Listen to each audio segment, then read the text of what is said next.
welcome back to Sioux Falls, South Dakota. Dylan Simmons here. This is game number 2 between Post 8 Baseball and Sioux Falls East. Glad to have you on for game number 2. Should be a fun one as Post 8 looks for some measure of revenge after losing the first game to Sioux Falls East just a few minutes to go in a walk-off RBI single, I should say, by Brody Schaefer, and able to get that 2-1 win in the bottom half of the 7th. But there are second games for a reason, because it gives you a chance at redemption, and that's what Post 8 has at their disposal right now. Both teams getting ready to take the field and get this game underway. So we'll go over the starting lineups for both sides as soon as we can. We will start things off with Carter Shufflebein, who will be leading off for Post 8 in this second game. He'll be followed by Sutton Sunshine, Charlie Simpson, Dawson Getz working as the shortstop. Ridge Linebaugh is in left field. Grayson Hunsley is the third baseman. J.J. Buchholz at first base. Parker O'Brien at second base. And Nolan Peterson is the DH in this game. We'll have the other lineup for you as soon as we can. Just working on some lineup stuff right now, and we just got it now as a matter of fact, so we should be good there. I will get it to you right now. So Jens McClarty leads off. He's the second baseman. Ethan Olson is the left fielder. Colin Lunders is the catcher. Jude Tamat is the DH. Braden Olson is the third baseman. Caleb Buman in right field. Caden Spoor in center field. Pete Samp is the first baseman. Brody Schaefer is the shortstop. And Dietrich Hahn is going to be the pitcher for Sioux Falls East in this game. So again, Carter Shufflebein to lead off. He'll be followed by Sutton Sunshine, who's going to be playing right fielder in this game. And the great thing about players like him and also Shufflebein is they're versatile. You can play them in just about any position, and it looks like that's what we will see here. Your scoreboard here throughout the game on YouTube is courtesy of the American Family Insurance Brittany Shufflebein Agency. We thank Brittany and American Family Insurance for sponsoring our scoreboard each and every game. So again, this game starting not too long after the first. We had to get the lineups clarified. River Iverson was down there doing his best to get it together. I think he mistakenly put down Post 8's lineup without a first baseman as far as I could tell. So they had to get that sorted out. But once that was sorted out and put in place, it all worked out just fine. And now we should be able to get those written down for you and ready to go. But if I sound a little discombobulated at first, that's what I'm trying to do, is get the lineups in order. But we'll do our best to keep you in tune and with the action in what should be a fun and phenomenal second game between Post 8 and Sioux Falls East.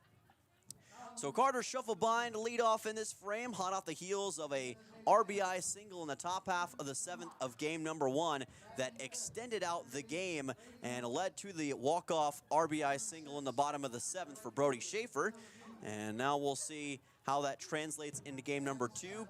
You can bet that Post 8's going to be pretty ready to go and pretty motivated to go out, have a big game, and quite frankly dominate in this second game is what we're hoping to see.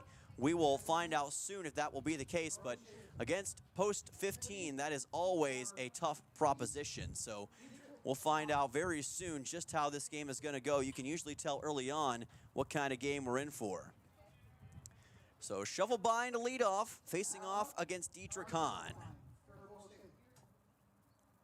Hahn worked as the third baseman in the first game, and he almost got Shufflebein right in the helmet on his first pitch. Here in game number 2, it's going to be ball 1. Count goes to 1-0. Again, he'll be followed by Sutton Sunshine, and then Charlie Simpson is the number 3 man in the order. Swing and a miss by Shufflebein here. Count goes to 1-1. The sun has really started to make an appearance. The wind has died down just a little bit here in Sioux Falls, and the crowd is even bigger than it was for game number 1, so it's created a nice environment for an evening of American Legion baseball, and we love bringing Post 8 baseball to you right here on KCCR and on YouTube at KCCR Sports. Always a joy. Got a lot more games coming up this season. This is chopped foul by Shufflebein. He bounces it right off of the plate, and the count will be 2 balls and 2 strikes. J.J. Buchholz, by the way, mentioned this previously, but he's back in the lineup at first base. He was the catcher, or rather the pitcher, in game number 1. Parker O'Brien also in the lineup for this one, working as the second baseman, so a few notable lineup changes. Shovelbein drills one into right center field for a base hit. He picks up in game number 2 where he left off in game number 1 with a single into right center field, and he's aboard here in the top of the first. That was a beautiful shot by Carter Shovelbein, and like I said, the gap in right center seems to be what's working well for him thus far, as he was able to put that one in a position where there was no chance that Sioux Falls East could do anything about it. All that Caleb Buman could do was watch the ball land right in front of him. And he is not wasting any time going to second. That throw goes over the head of the shortstop all the way into center field, and Shovelbein is on to second on that miscalculated throw by Colin Lunders. Lunders was trying to force that ball to the shortstop, Brody Schaefer, and ended up overthrowing it by a mile. So it works out well for Shovelbein. He's now in scoring position just like that, and opportunity is knocking for Sutton Sunshine at the plate as the count is 1-0. Bit of a rough start for Sioux Falls East thus far. Very uncharacteristic of what we saw in game 1. That's a bit more back to rounding into form. Count goes to 1-1. Charlie Simpson is on deck for post 8. Taking his time now is Dietrich Hahn, trying to make sure he's got everything in order. He took a look at second for just a second, decided not to throw that way. Didn't want to risk it with Shovelbein, who's already caught him in a disadvantageous position once in this game. Ethan Olson, by the way, now playing left field for Sioux Falls East in this game. He was the pitcher in game number 1, did a sensational job for the most part of holding Pierre at bay until the Shovelbein RBI single late forced the game into the bottom of the 7th. Here's a ball that is chopped along the left field line. It's going to be fair, thrown on to first, and out at first base is Sutton Sunshine. Staying at second is Carter Shovelbein. Great job by Braden Olson to recover that baseball. Got it to Pete Samp over at first base. Takes out Sutton Sunshine on a 5-3. That was a very difficult play to make and a big first out for Sioux Falls East. There is no understanding how tough it is to make that sort of off-balance throw, and Olson made it look easy. And the great thing about both teams in this game is that they're both so versatile. They can each play a variety of different positions, and it makes things that much more fun as both a fan and for me as a broadcaster. Never know what you're going to get as far as the lineups go. Hahn tries to throw back to second, kind of a nonchalant throw to Jens McClarty. Not too much sauce on the baseball. Of course, just trying to do what he can to maybe keep Shovelbein honest. Now Charlie Simpson, as the wind picks up, you can audibly hear it. Sends this one out to right center field. This one could do some damage. It's going to land right in front of the fence and over the head of Caleb Buman. Here comes Shovelbein to third. He's being waved around to score, and he'll do exactly that. An RBI triple for Charlie Simpson. Wow, talk about a ball drill. Charlie Simpson sent that one almost over the fence. It just kept carrying and carrying and carrying. The wind may have helped it out just a little bit. Caleb Buman did what he could to dive after that baseball, but he was unable to get to it in time. Charlie Simpson with the biggest hit we've seen thus far in either of the two games, an RBI triple, and the party's gonna keep going. Can you say RBI single for Dawson Getz? I didn't even get a chance to introduce him before he took center stage. And just like that, it's 2-0 Pierre with an RBI single from Getz.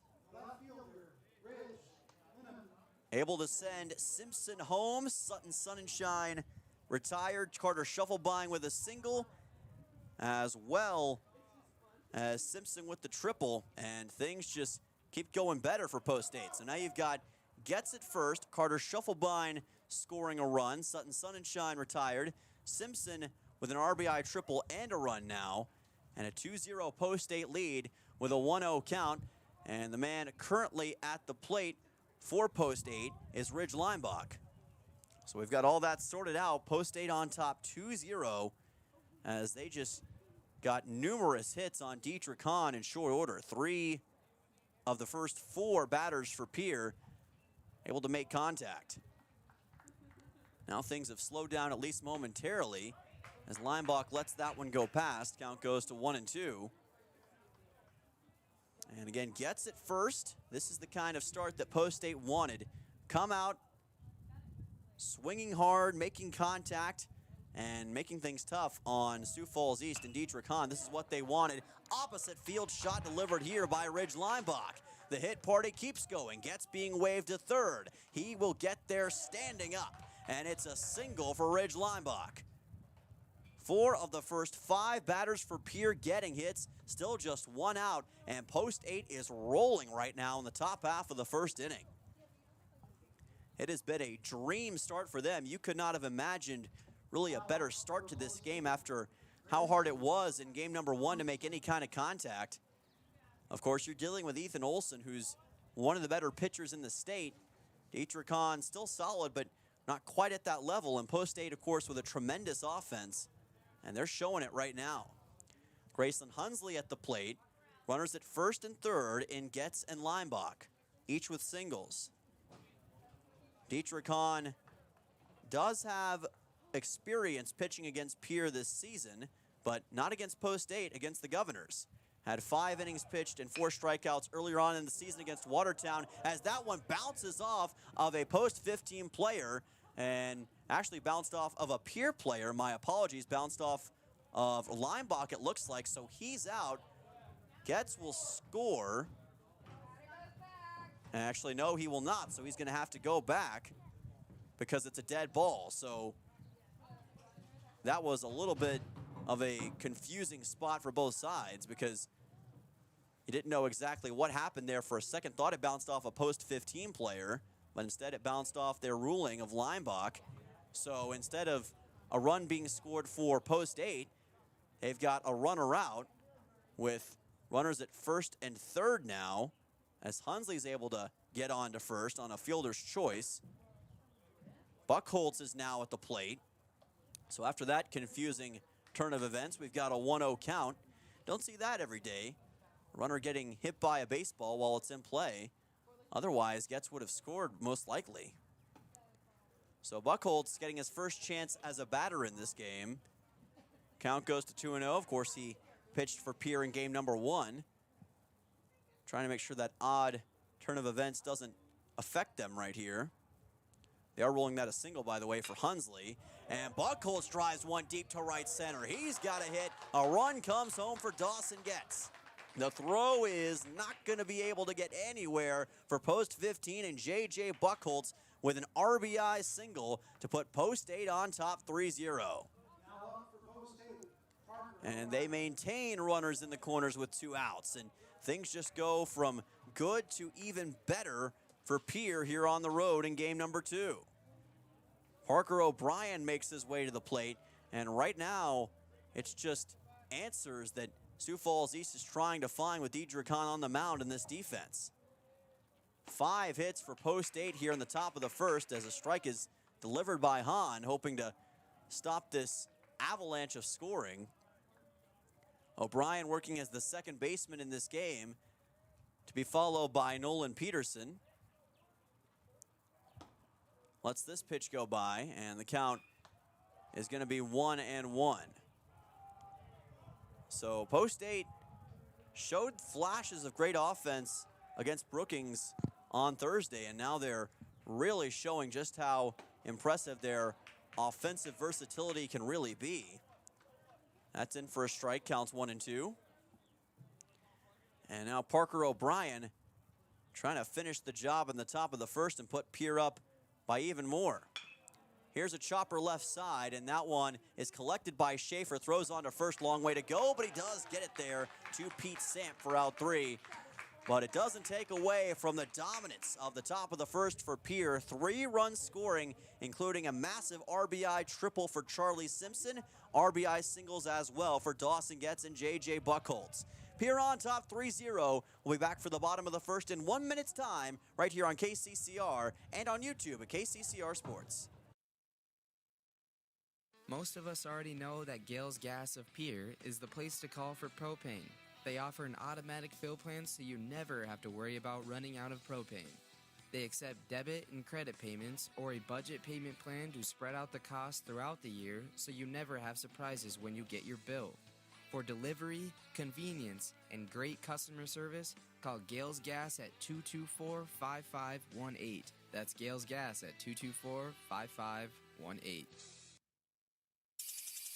Dakota Sprinkler and Landscaping wants to make it easy for you to get that lush green lawn and that yard haven that you've been dreaming of.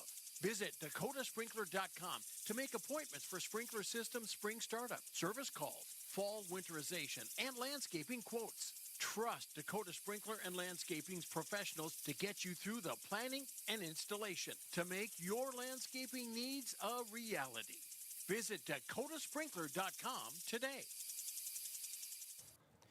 Welcome back. This is Post-8 Baseball on KCCR and on YouTube at KCCR Sports. Dylan Simmons with you. The American Family Insurance Brittany Shufflebind scoreboard has been lit up by Post-8 so far. 3 runs scored in the top half of the first inning, and now we'll get our first look at the Pierre defense in this game. And the man on the mound, which is Will Danberg. Will Danberg getting his second appearance of the season. Knows very well about the struggles of the 2025 season / the good parts of the 2025 season. There have been struggles, yes, but there have been good things as well thus far, and he's looking to make the most of it right here. Danberg, of course, had plenty of experience with Post-8 last year. Actually hasn't pitched this year. Don't know where I got that from. Probably was thinking about somebody else, but this should be, at least as far as I can tell, his first pitching performance of the season in Post-8, as he'll take on Jens McClarty. Number 13 is working as the second baseman in this game, doing a good job of it. A lot of talent on the Sioux Falls East Post-15 team.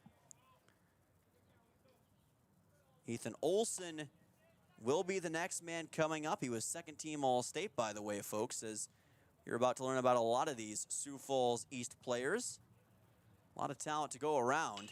Here's a ball drilled into left field, and that is going to be a hit for Jens McClarty. Leadoff single here in the bottom of the first.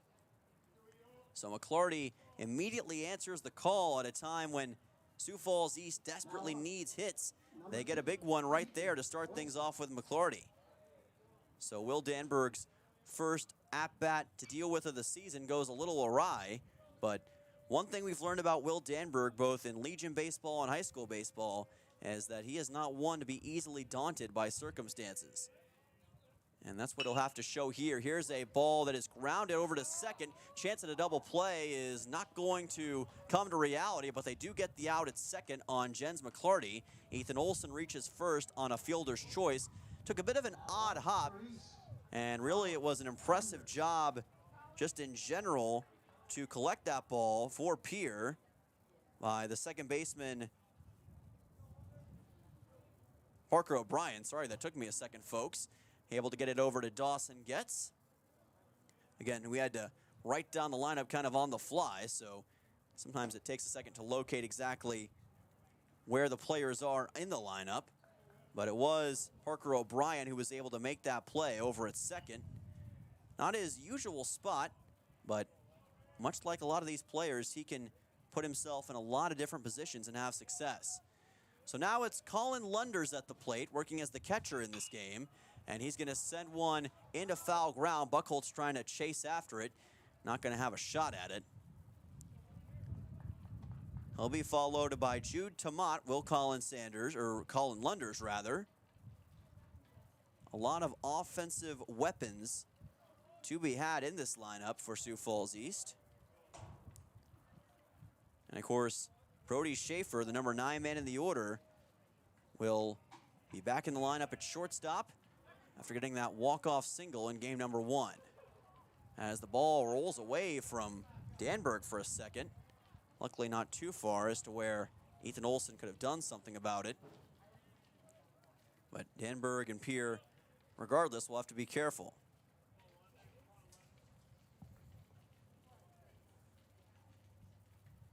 Danberg taking his time here.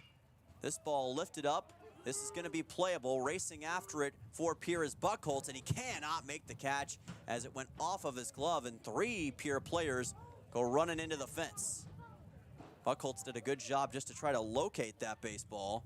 Count's going to be 1-2. Thought he had a shot at bringing it in, and he legitimately did. He just couldn't quite collect it. So now a 1-2 count with 1 away. Danberg trying to dispatch of Lunders, but Lunders is not going down without a fight here early on. Fastball, and that one hops up and over the catcher. Moving on to second in that is Ethan Olson. So now a runner in scoring position for Sioux Falls East as the count moves to 2-2. And you saw, or rather you heard / saw, depending on YouTube or radio, that the ball just kind of went up and over the head of Simpson. Couldn't quite locate the baseball. It's a pass ball. And now you've got a runner on second with a 2-2 count and 1 out. Pitched by Danberg, and that one is just wide. Count goes to 3-2. Payoff pitch on the way from Danberg, as he will try to keep Colin Lunders at bay, and mainly try to keep Ethan Olson, Ethan Olson from getting any closer to home plate. Payoff pitch, 3-2. This is going to be caught by Getz, throws to second, and he got the double play. What a sensational job by Dawson Getz, able to flip it to O'Brien at second. A massive double play to end the bottom half of the first and take out both Lunders and Olson. Score remains 3-0. Pierre getting it done both offensively and defensively so far. We're on to the top of the second in just 1 minute's time right here on KCCR and on YouTube at KCCR Sports. Hey you. Are you at a job that is fulfilling, has good benefits to support you or a family today, and retirement goes down the road? If you just said no, listen up. CHS River Plains is hiring operations personnel, drivers, and custom applicators at several locations. These come with a knockout affordable benefit package for you and the whole family.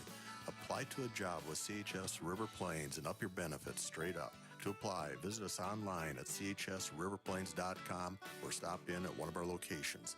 CHS is an equal opportunity employer.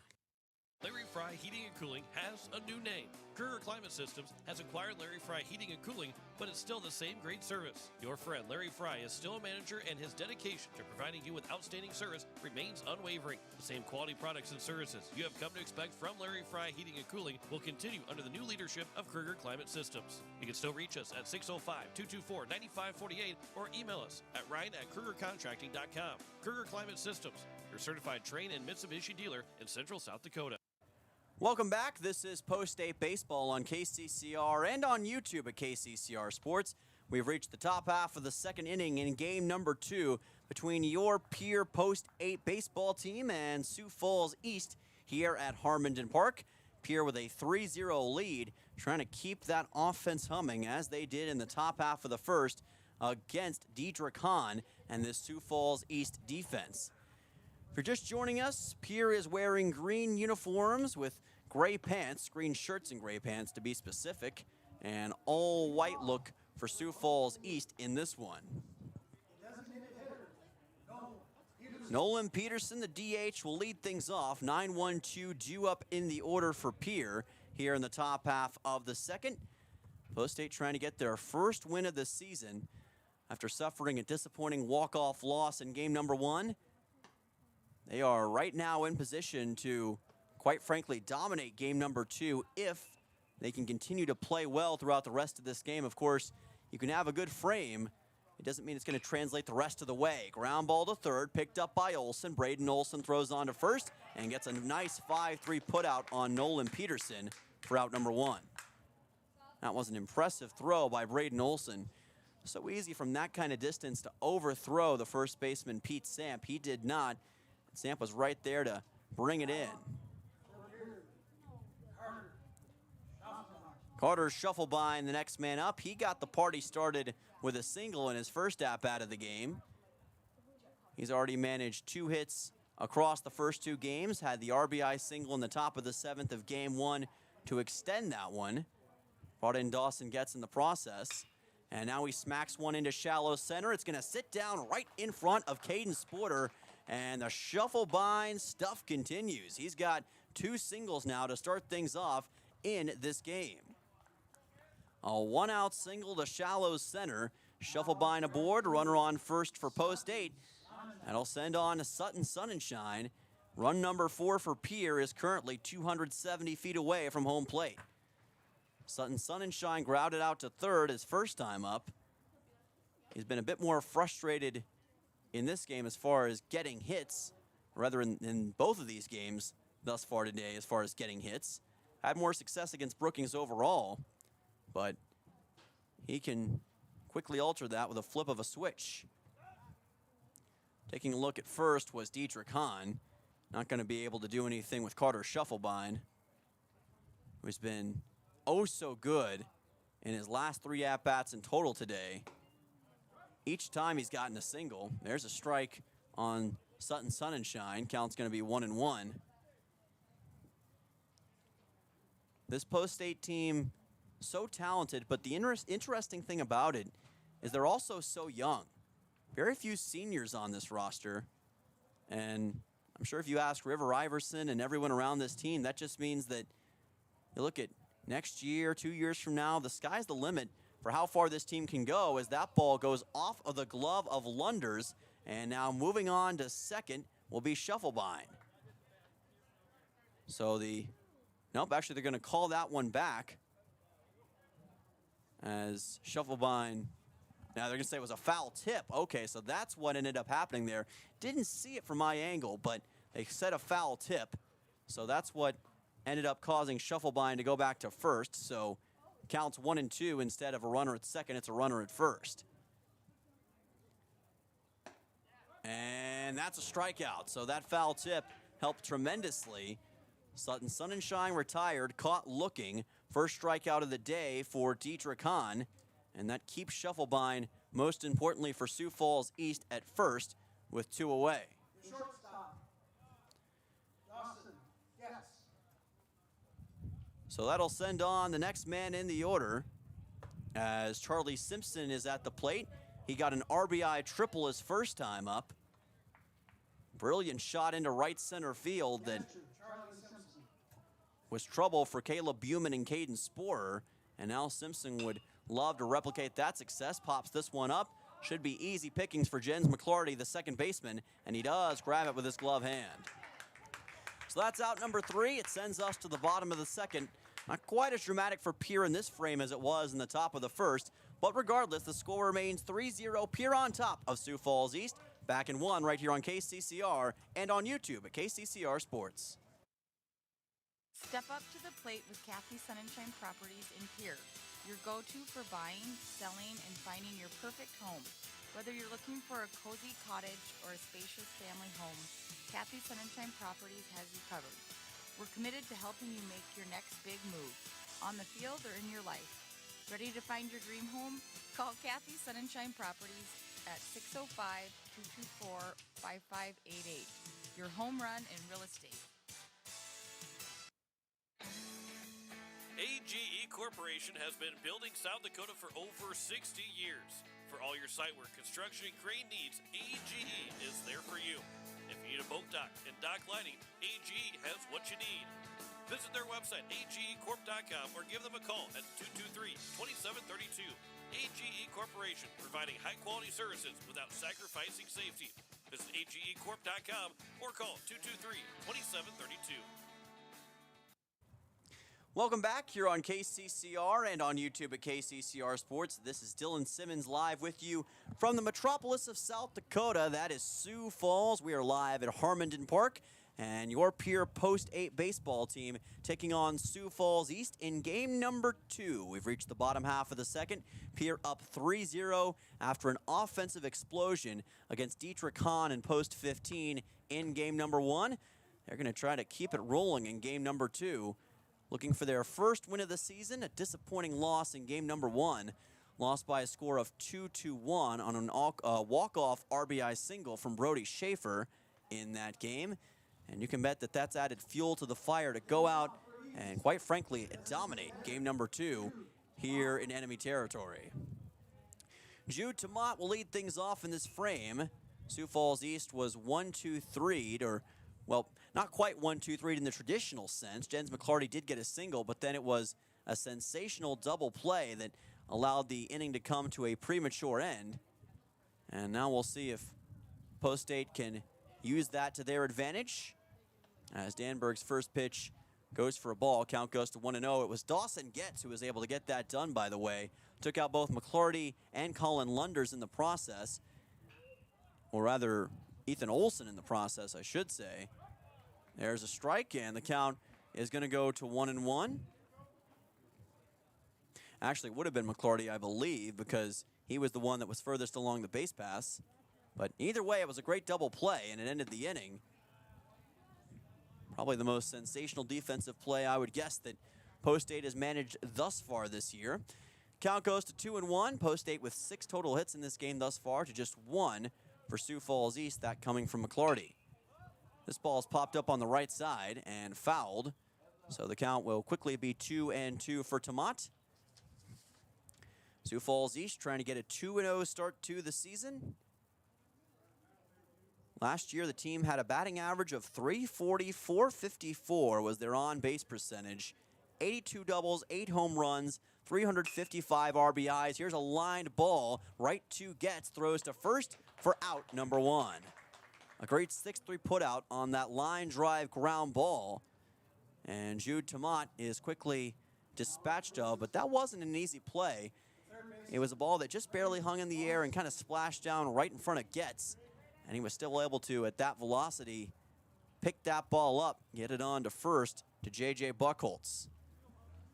So now Braden Olson, the third baseman, is the man at the plate for Sioux Falls East. Lets this one go by.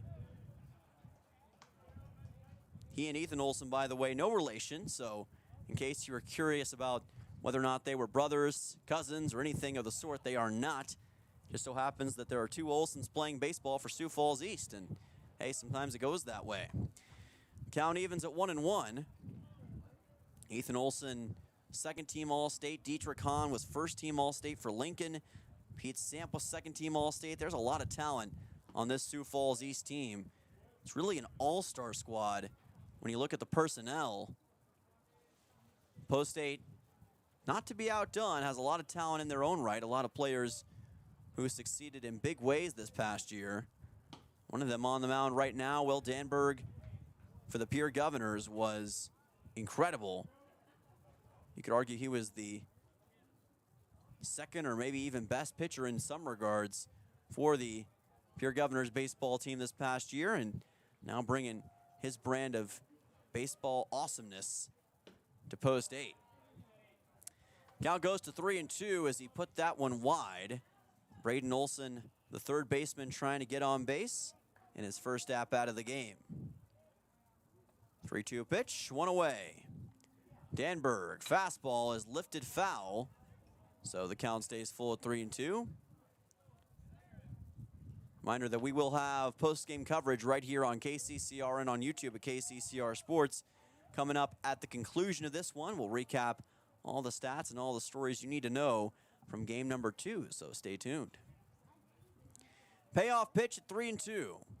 Danberg fastball, and that's ball 4. Put it a little bit high and outside on Olson, and for the second time, or third time rather, in this game in total, Braden Olson is able to make a move onto first base, the third base runner for Sioux Falls East in this game. So it's still just 1 out here in the bottom of the second as Caleb Buman gets to the plate. He scored one of the 2 runs for Sioux Falls East in the first game. Scored on a wild pitch by J.J. Buchholz, but it almost was not enough for Sioux Falls East to win. Post State resilient to the bitter end in that game. Nice breaking ball by Danberg. Count goes to 0-1.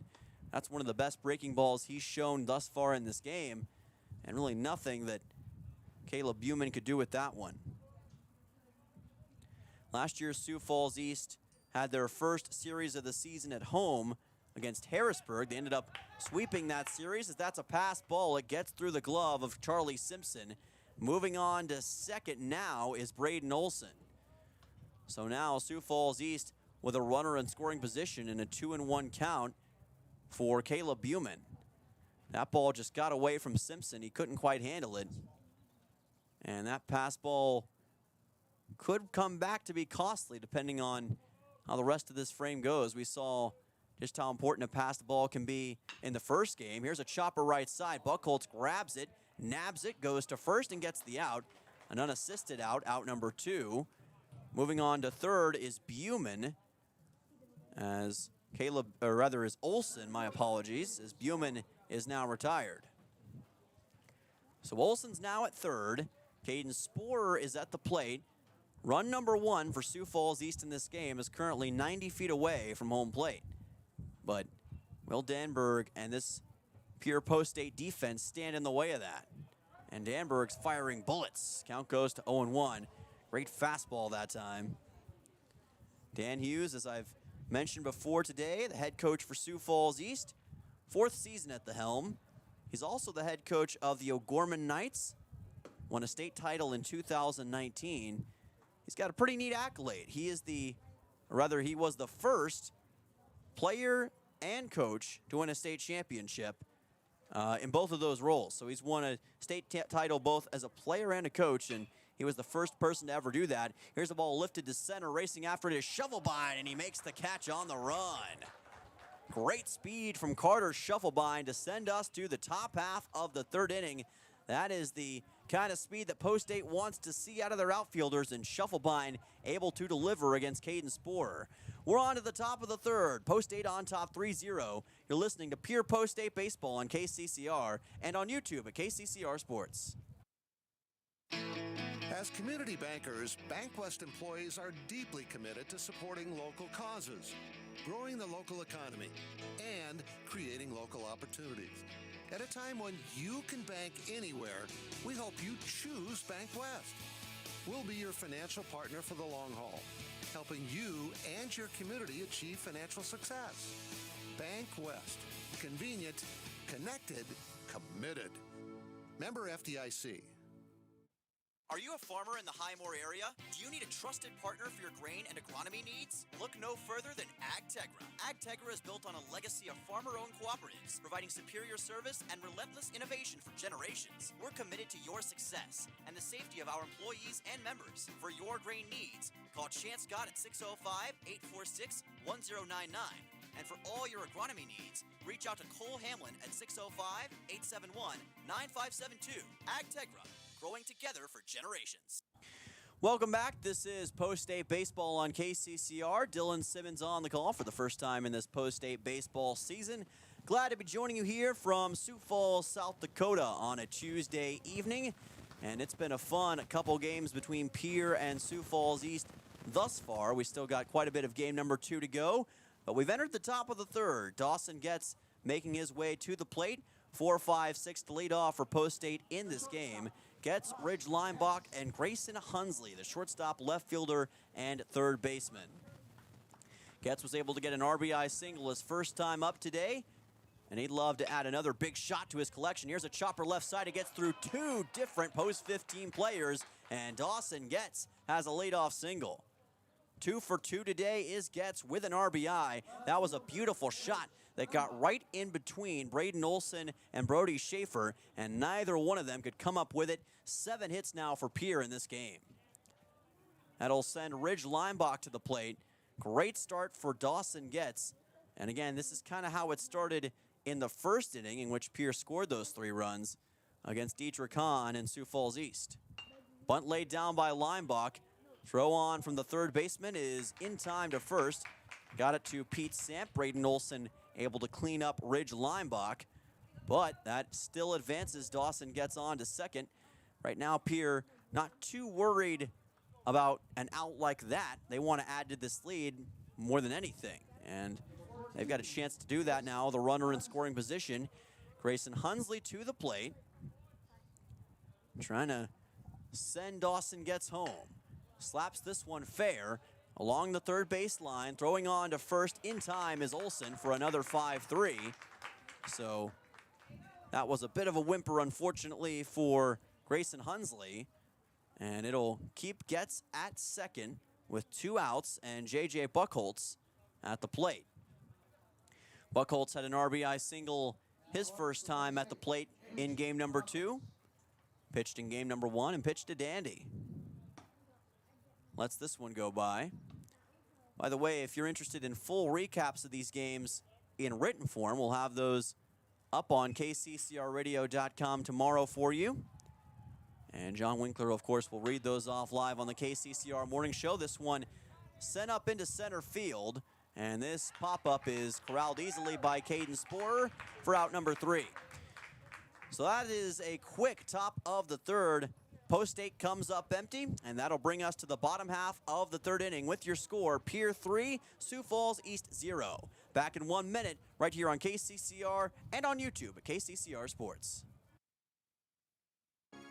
Hello, I'm Pastor Jeff Lathrop of Pierre First United Methodist Church, and I'd like to invite you to join us in person for worship on Sunday mornings at 8:30 a.m. or 11 a.m.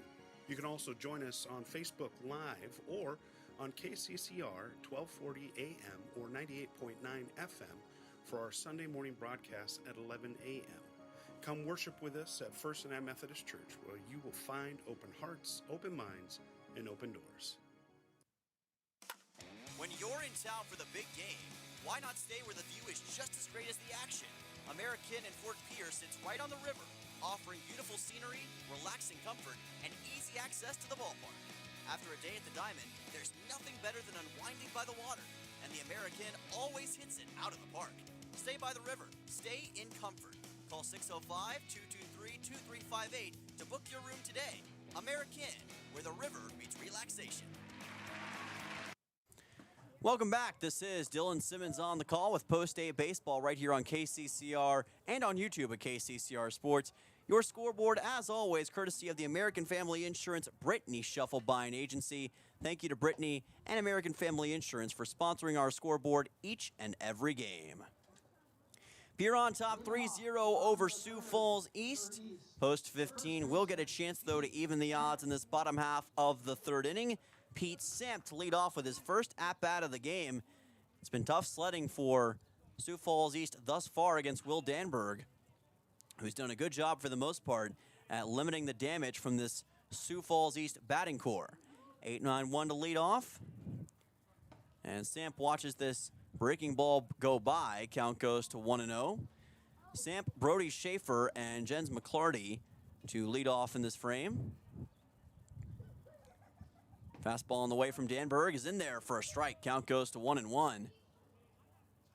One interesting thing that I've talked to John about when it comes to Post 8 baseball and Legion baseball as a whole in South Dakota is that with the frequency of games in the summer compared to what you see maybe throughout the high school baseball season, you have to use arms a bit differently than you would in other situations because you know that you've got a lot more games coming up soon enough. And Post 8, of course, will have numerous games coming up in the Rapid City Veterans Classic this upcoming weekend. There's a strike. Count goes to 2-2. So they're hoping that they can use J.J. Buchholz and Will Danberg and them alone in these two games and somewhat limit the pitchers that they don't have access to, at least for the short term.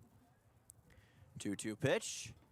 And that is going to bounce off the plate and off of Simpson, it looks like, to move the count to 3-2. Pete Samp, the leadoff batter in this frame for Sioux Falls East. Second team All-State player. And a sensational player at that. He's done a good job at first base today and now getting a chance at the plate. And he sends this one high and deep to left. Leinbach is there, though, doesn't have to move much and gets the catch for out number 1. So good work by Ridge Leinbach. One down in the bottom of the third. That'll send on Brody Schaefer, who has been a thorn in the side of Pierre thus far today. Had the massive RBI single to walk things off in the bottom of the 7th of game number 1 and break Post 8 hearts. And now Pierre wants to exact some revenge with Danberg. And there's a strike. Count goes to 0-1. It's always tough when you lose a game in that fashion, especially when you're that close to your first win of the season. But as Pierre kind of did after the Brookings games, they just have to put that behind them as this one is smacked into right center field. A nice shot over the head of Parker O'Brien in front of Sutton Sunshine, and a single for Brody Schaefer with one out. And Brody Schaefer's hot run continues, a runner aboard for Sioux Falls East. For whatever reason, Pierre has just not been able to do much with him thus far in this doubleheader. So Jens McClarty comes to the plate. Of course, Sioux Falls East, a very talented team all the way through, 4 college baseball commits. And the impressive thing about how talented they are is that they're only returning 5 players from a year ago. So it's not like they've got a tremendous amount of veterans, but they've got plenty of an amount of leadership. Trying to put that into the right words, and that one fouled back by McClarty. As time's been called, it looks like Clardy wanted to call that momentarily. So I believe they did that before that foul ball took place. So that last pitch will not count. That one will, though. And the count goes to 0-1. Great fastball from Will Danberg right there. 9 combined hits in this game thus far. Post 8 with 7 and post 15 with 2. 0-1 count for McClarty. Got a single his first time up against Will Danberg, who has given up 2 hits. On run first is Schaefer. And Danberg takes a moment, decides not to pitch. Post 8 and American Legion Baseball has one key difference, a lot of differences from the majors actually, but a big one is that there's a lack of a pitch clock. So you can spend as much time as you need as that ball is fouled. But one thing that you kind of get interested about with these players is, do you have that mental pitch clock going off in your mind anyway? Is it kind of a preparation for later down the line? Because college baseball is using it. So is that something that you, if you want to play college baseball, prepare for? Is that something you don't have to worry about, or does it affect your rhythm at all? It's kind of an interesting thing to ponder. Count goes to 1-2. Of course, if you're not intending to play college baseball, then it really doesn't matter. You can just play how you want to play. But you never know, with the modern landscape of sports, we could see the pitch clock maybe start even making an appearance in the high school level to some degree. We'll see how it all works out. This ball fouled down the line, and the count stays at 1-2 for Jens McClarty, who's done a really solid job of keeping this at-bat alive. Traffic in Sioux Falls picking up here in the latter stages of the day. The crowd has picked up as well. Quite a few fans now out here at Harmondon Park. If you've never been, it's a big complex, a lot of baseball fields, and an impressive place to be.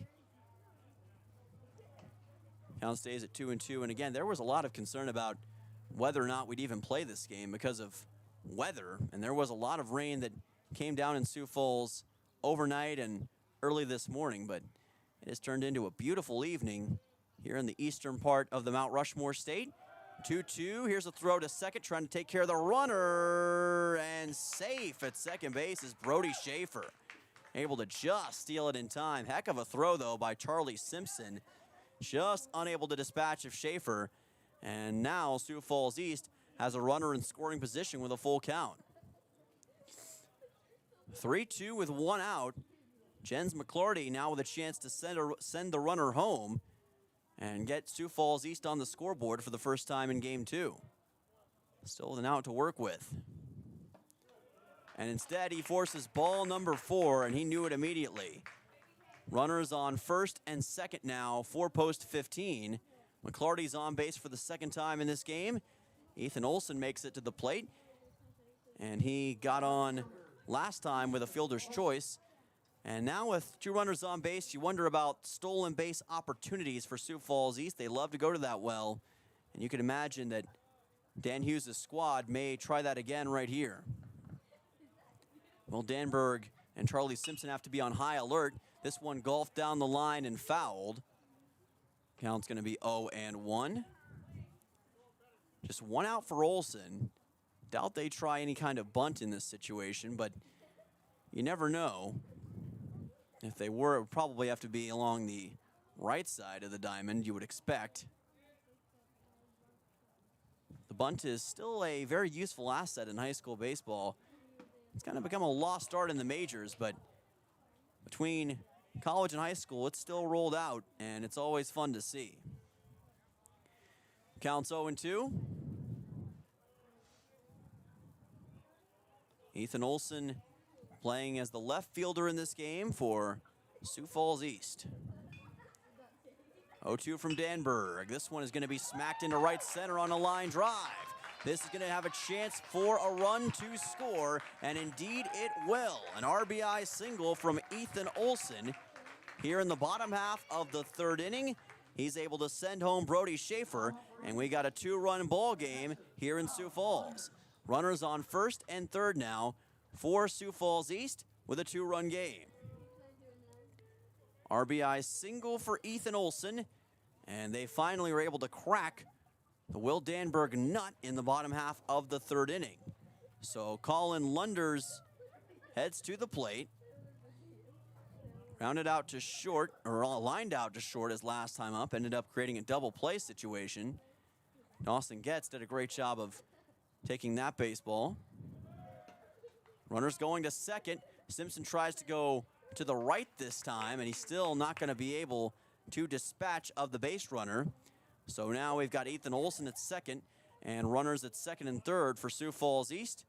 Two runners in scoring position. Simpson went back to Parker O'Brien and tried to be a bit further to the left this time to try to take out McClarty, but rather to take out Olson, but was unable to. Counts 1-0. And that pitch is going to be a little outside. Count goes to 2-0. So all of a sudden, Sioux Falls East has the tying run at second base just like that. Danberg is going to have to be careful to keep the runners at bay. Fastball is high, and that'll move the count to 3-0. So now if you're Will Danberg, you're in danger of loading the bases. Still just one out. And you wonder how aggressive Lunders will be in this spot. You're going to have to start throwing strikes. And he's not going to do it. Puts it high, and that's ball four. A four-pitch walk delivered to Colin Lunders, and it looks like the coaching staff, along with River Iverson, want to talk this one out with Will Danberg. So Danberg in a disadvantageous position with the bases loaded and one out. Sioux Falls East now has the tying run at second. The leading run is at first. And Danberg, who had a lock on this game in the first two innings, is having issues with Sioux Falls East in the bottom half of the third, approaching the midway point of game number 2. This game already more high scoring than the first game between these two. We had 3 combined runs in game number 1. We've already got 4 combined runs, and it's the bottom half of the third. So the offensive pace has certainly picked up in this second game, much like it did in game number 2 against Brookings for Pierre back on Thursday. So Danberg obviously not going to be taken out yet. There is action in the Pierre bullpen right now. We'll keep an eye to see if Pierre wants to go down that route. Got Porter Hunsley in there. Looks like one of those players. Can't tell right now who the other one is, but I'm sure we'll find out very soon. This is a ball right up and over the mound, and a run's going to score. There's one out, chance at a double play, and Post 8 is able to get it. What a job by Parker O'Brien. Got that on the hop, got it to Buckholtz, and Pierre with a sensational double play, and that will keep the score at 3-1. So that run did not even count. Thought he got there before that, but that was not the case. So keep the score at 3-1. Great work by O'Brien. And that'll send us to the top half of the fourth inning. Crucial double play by Pierre. A great defensive play. We'll be back in 1 minute right here on KCCR and on YouTube at KCCR Sports. Step up to the plate with Overhead Door Company of Pierre. Like your favorite team, we deliver reliability, strength, and top-notch performance. For over 100 years, Overhead Door has been the most respected name in the industry. From commercial or residential repairs to full upgrades, our team of technicians stand ready to provide winning results. Don't let a faulty garage door strike you out. Look for the signature red ribbon and call the industry MVP at 605-224-6200. Bring your garage door game to the big leagues. Is your roof ready for the next South Dakota storm? Don't wait till it's too late. For over 25 years, Karsten Erickson Roofing and Construction has been serving Central South Dakota with quality roofing and construction. He has now added gutters. We offer dependable service, guaranteed workmanship, and no unnecessary flash or fuss. Just reliable protection for your home. Karsten Erickson Roofing and Construction. Experience you can trust. Call today, 605-280-8133. Karsten Erickson Roofing and Construction, serving Central South Dakota for over 25 years. Welcome back. This is Post-Day Baseball on KCCR and on YouTube at KCCR Sports. And as of now, your score is 3-1. Pierre on top of Sioux Falls East. A great defensive play by Parker O'Brien.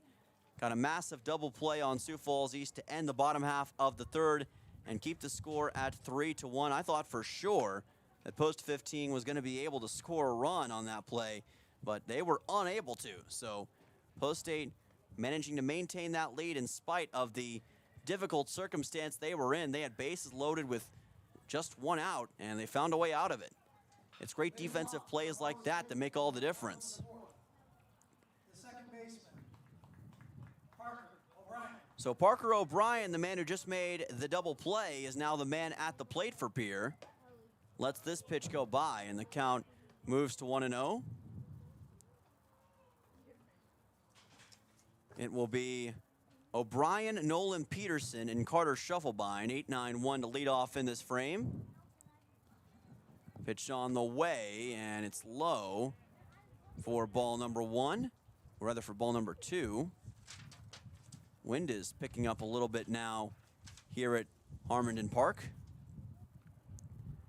Probably the highest it's been in a while as far as speed goes. And that will be ball number three, or rather we're going to call it a strike, my apologies, 2-1. O'Brien grounded out to third his first time up. Post State on top 3-1. And he swung and fouled that one, foul tip. So the count is going to be 2-2 now. Either way, it counts as a strike. O'Brien looking for his first hit today. And that one's up over his head for ball three. Had to duck out of the way, actually, to avoid the pitch from Hahn. By the way, Will Danberg now over 50 pitches for this game, so he's getting up there and pitching in total pitching. And that could be huge to watch throughout the rest of this game as we're barely even at the midway point. Payoff pitch. This ball popped up and fouled by Parker O'Brien. Dietrich Hahn did a good job of digging himself out of the hole he dug in the first inning. He has pitched 2 scoreless innings since, but has to keep that going against O'Brien, Peterson, and company if he wants Sioux Falls East to hang around. Payoff pitch. Here's a high fly ball deep to left center field. This one is going to be caught by Caden Sporer. Had a promising look off the bat, but unfortunately for Parker O'Brien, it kind of hung in the air too long, and it's out number one in the top of the fourth.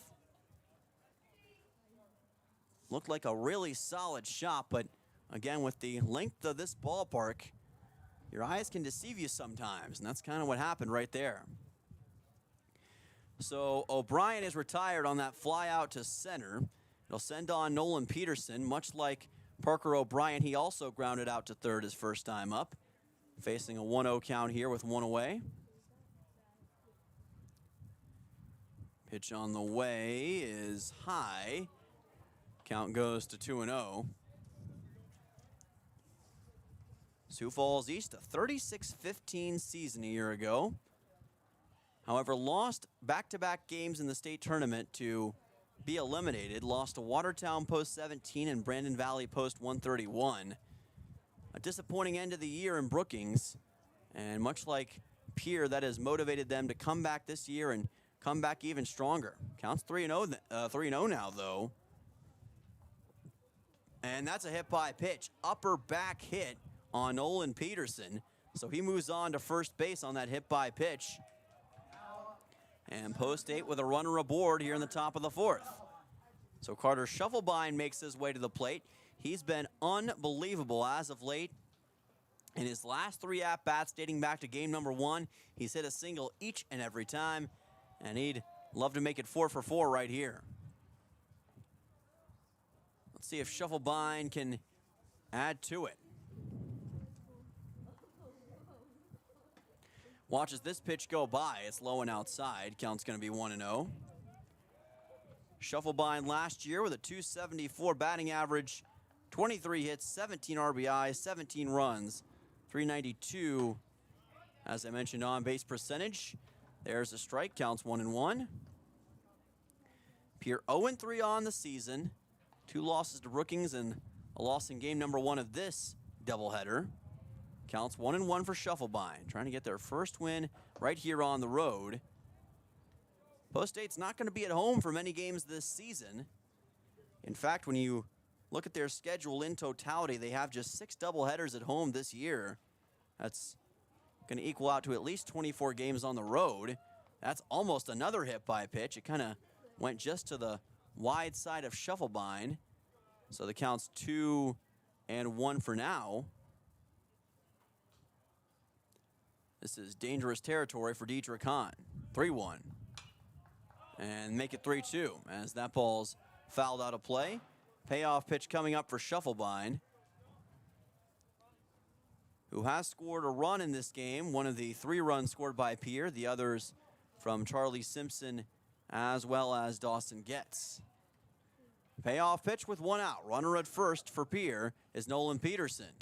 And here's a ground ball right to short. Schaefer underhand toss to second for 1. Throw to first is not going to be in time. It takes Pete Samp off the bag. So advancing to first on a fielder's choice is Carter Shufflebind. But now 2 outs on post 8. That'll send the next man up in the order, Sutton Sonnenschein, as Nolan Peterson unfortunately has to go back to the dugout. Pierre's been held scoreless since the first inning. Dietrich Hahn, a bit of a rough start, but he's locked in since, and he's going to have to do more of that to give his team a chance late in the going. Can hear that wind rustling in the background. That pitch is in for a strike. Great high fastball. Counts 0-1. Current run differential going into today's doubleheader was -16 for Pierre. Had 10 runs scored and 26 total runs allowed between their 2 games against Brookings. And that run differential would now be at -17, not including this game after losing the first game 2-1. But again, you can't focus too much on stats. There's a ground ball right up the middle, and that gets through 2 different Sioux Falls East players for a base hit. Great work by Sutton Sonnenschein. That's a dandy way to get your first hit of the game and the first hit of the day for you as well. Runners at first and second now for Pierre as Sonnenschein is on with a single. So Shufflebind at second, Sutton Sonnenschein at first. Now Charlie Simpson heads to the plate. 2 outs, Post State trying to add to this 3-1 lead. Simpson lets it go by, and it was a mistake. Count goes to 0-1. Simpson had an RBI triple early in this game.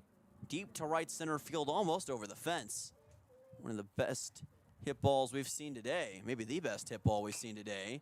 He's just going to barely hit this one. Goes right back to the mound. Hahn almost loses his balance, but is still able to deliver the throw to Pete Samp for out 3.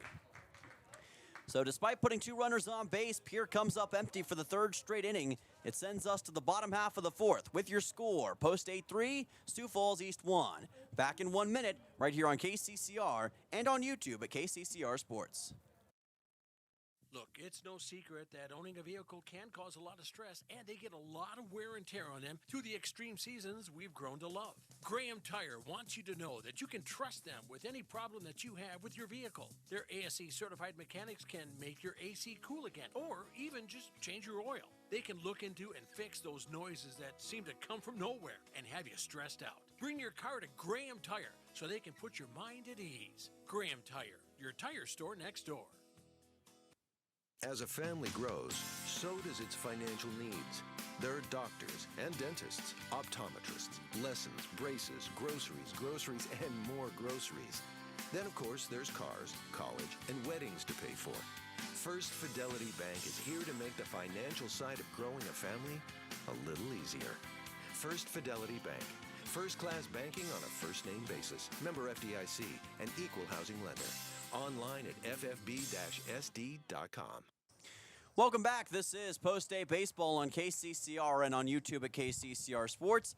And as always, our scoreboard is courtesy of the American Family Insurance Brittany Shuffle Buying Agency.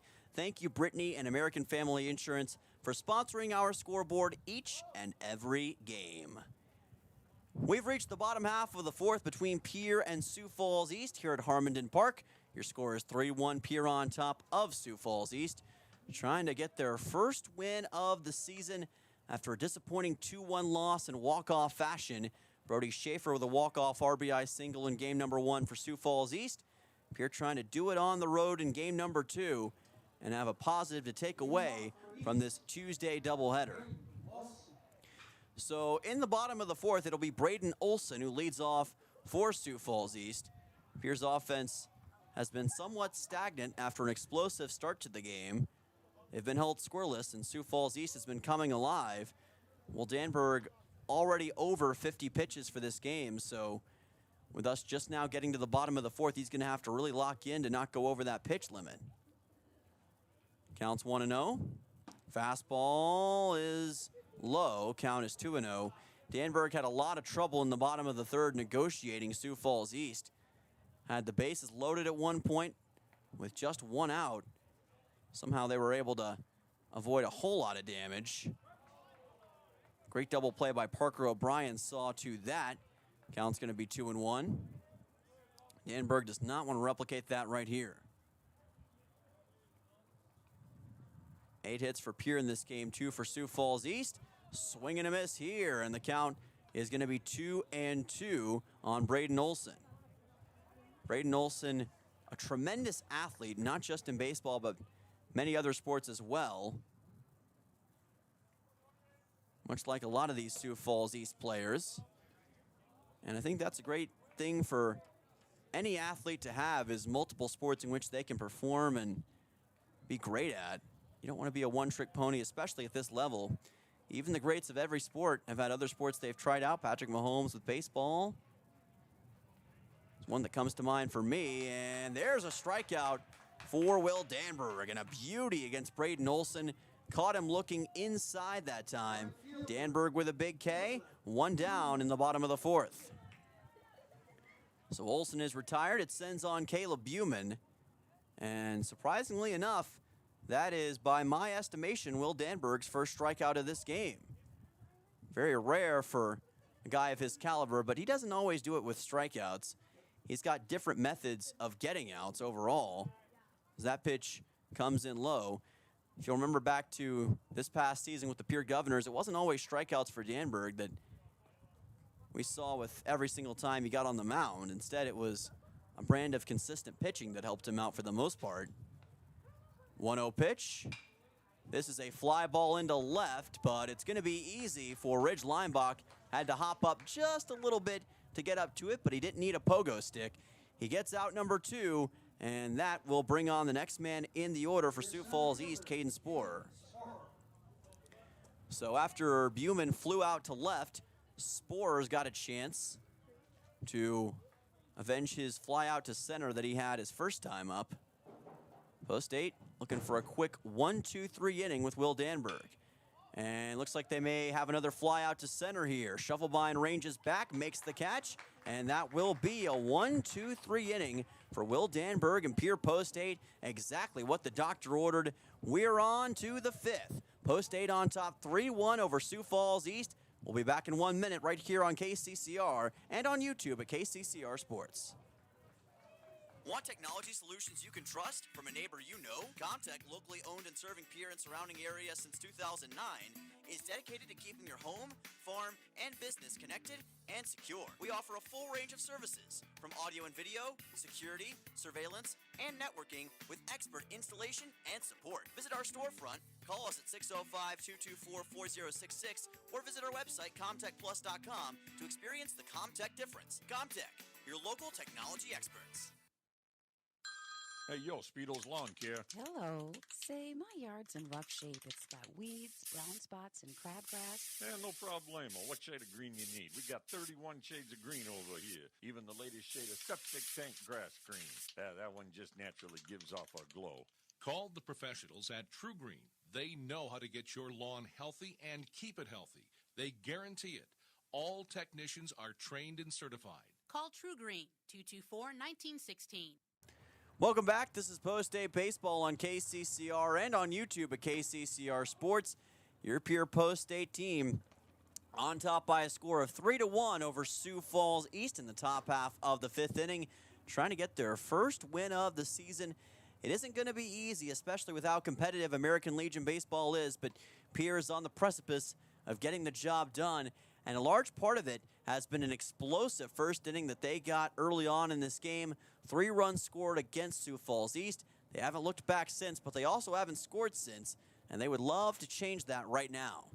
Dawson gets to lead things off, the number 4 man in the order. He'll be followed by Ridge Limbach and Grayson Hunsley. 4-5-6-2 up. Ground ball by Getz, picked up by Schaefer. Throws on to first, and he's able to get the out. A 6-3 put out on Dawson Getz, just like that. 1 down in the top of the 5th. Brody Schaefer, more on him. We talked about great multi-sport athletes. Well, Brody Schaefer is a great example of one. He was the anchor man, not like the Ron Burgundy kind of anchor man, but the anchor man in the 4x100 for Sioux Falls Lincoln in the track and field competitions. A sensational runner in his own right, and he's also a great baseball player for Sioux Falls East to add on to that. As that's going to be a ball. Count goes to 1-0. This is Ridge Limbach at the plate. Got a single his first time up. Grounded out to third his second time, and he's going to foul this one. Count moves to 1-1. Post-State's going to be on the road for the better part of 2 weeks. When you look at their upcoming schedule, they will not play at Hyatt Stadium again until at least the 3rd week of June, and I'd have to double check to make sure on that one. I can tell you for sure they've got the Veterans Classic in Rapid City coming up this weekend. They go back to the Black Hills to take on Spearfish next Wednesday, then to Dickinson, North Dakota for the Dickinson tournament that following weekend, and then they possibly will have a home game after that. Here's a chopper by Limbach to second. McClarty with not a nonchalant toss to first, but a bit of an off-speed toss to first. Still able to get it. A 4-3 put out on Limbach. 2 away in the top of the 5th. So that'll send on Grayson Hunsley, who grounded out to third his last time up. The number 6 man in the order, followed by J.J. Buckholtz and Parker O'Brien. And again, this Post-State offense has been coming up empty as of late against Dietrich Hahn, who fires in a strike. Count goes to 0-1. And Hahn just continues to settle in more and more as this game progresses. One of those pitchers that gets better and better as he establishes more of a rhythm. This pitch goes in outside. Count goes to 1-1. Shows great mental toughness and resilience as well from him to be able to do what he's done. This one goes outside. Counts 2-1. This is KCCR Pierre Riverfront Broadcasting Station, folks. Top of the 7 o'clock hour now. Here in game number 2 between Pierre Post-State and Sioux Falls East Post 15.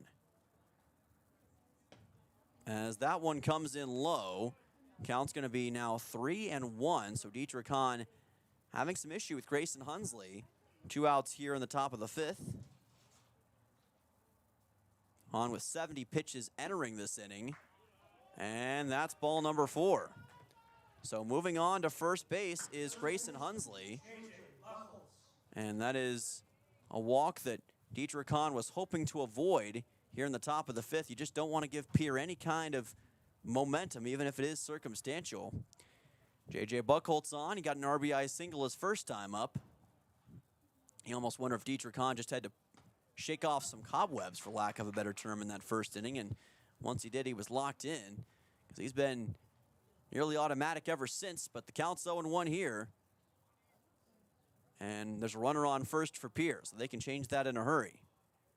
Buckholtz lets it go by. It's outside. And the count is 1-1.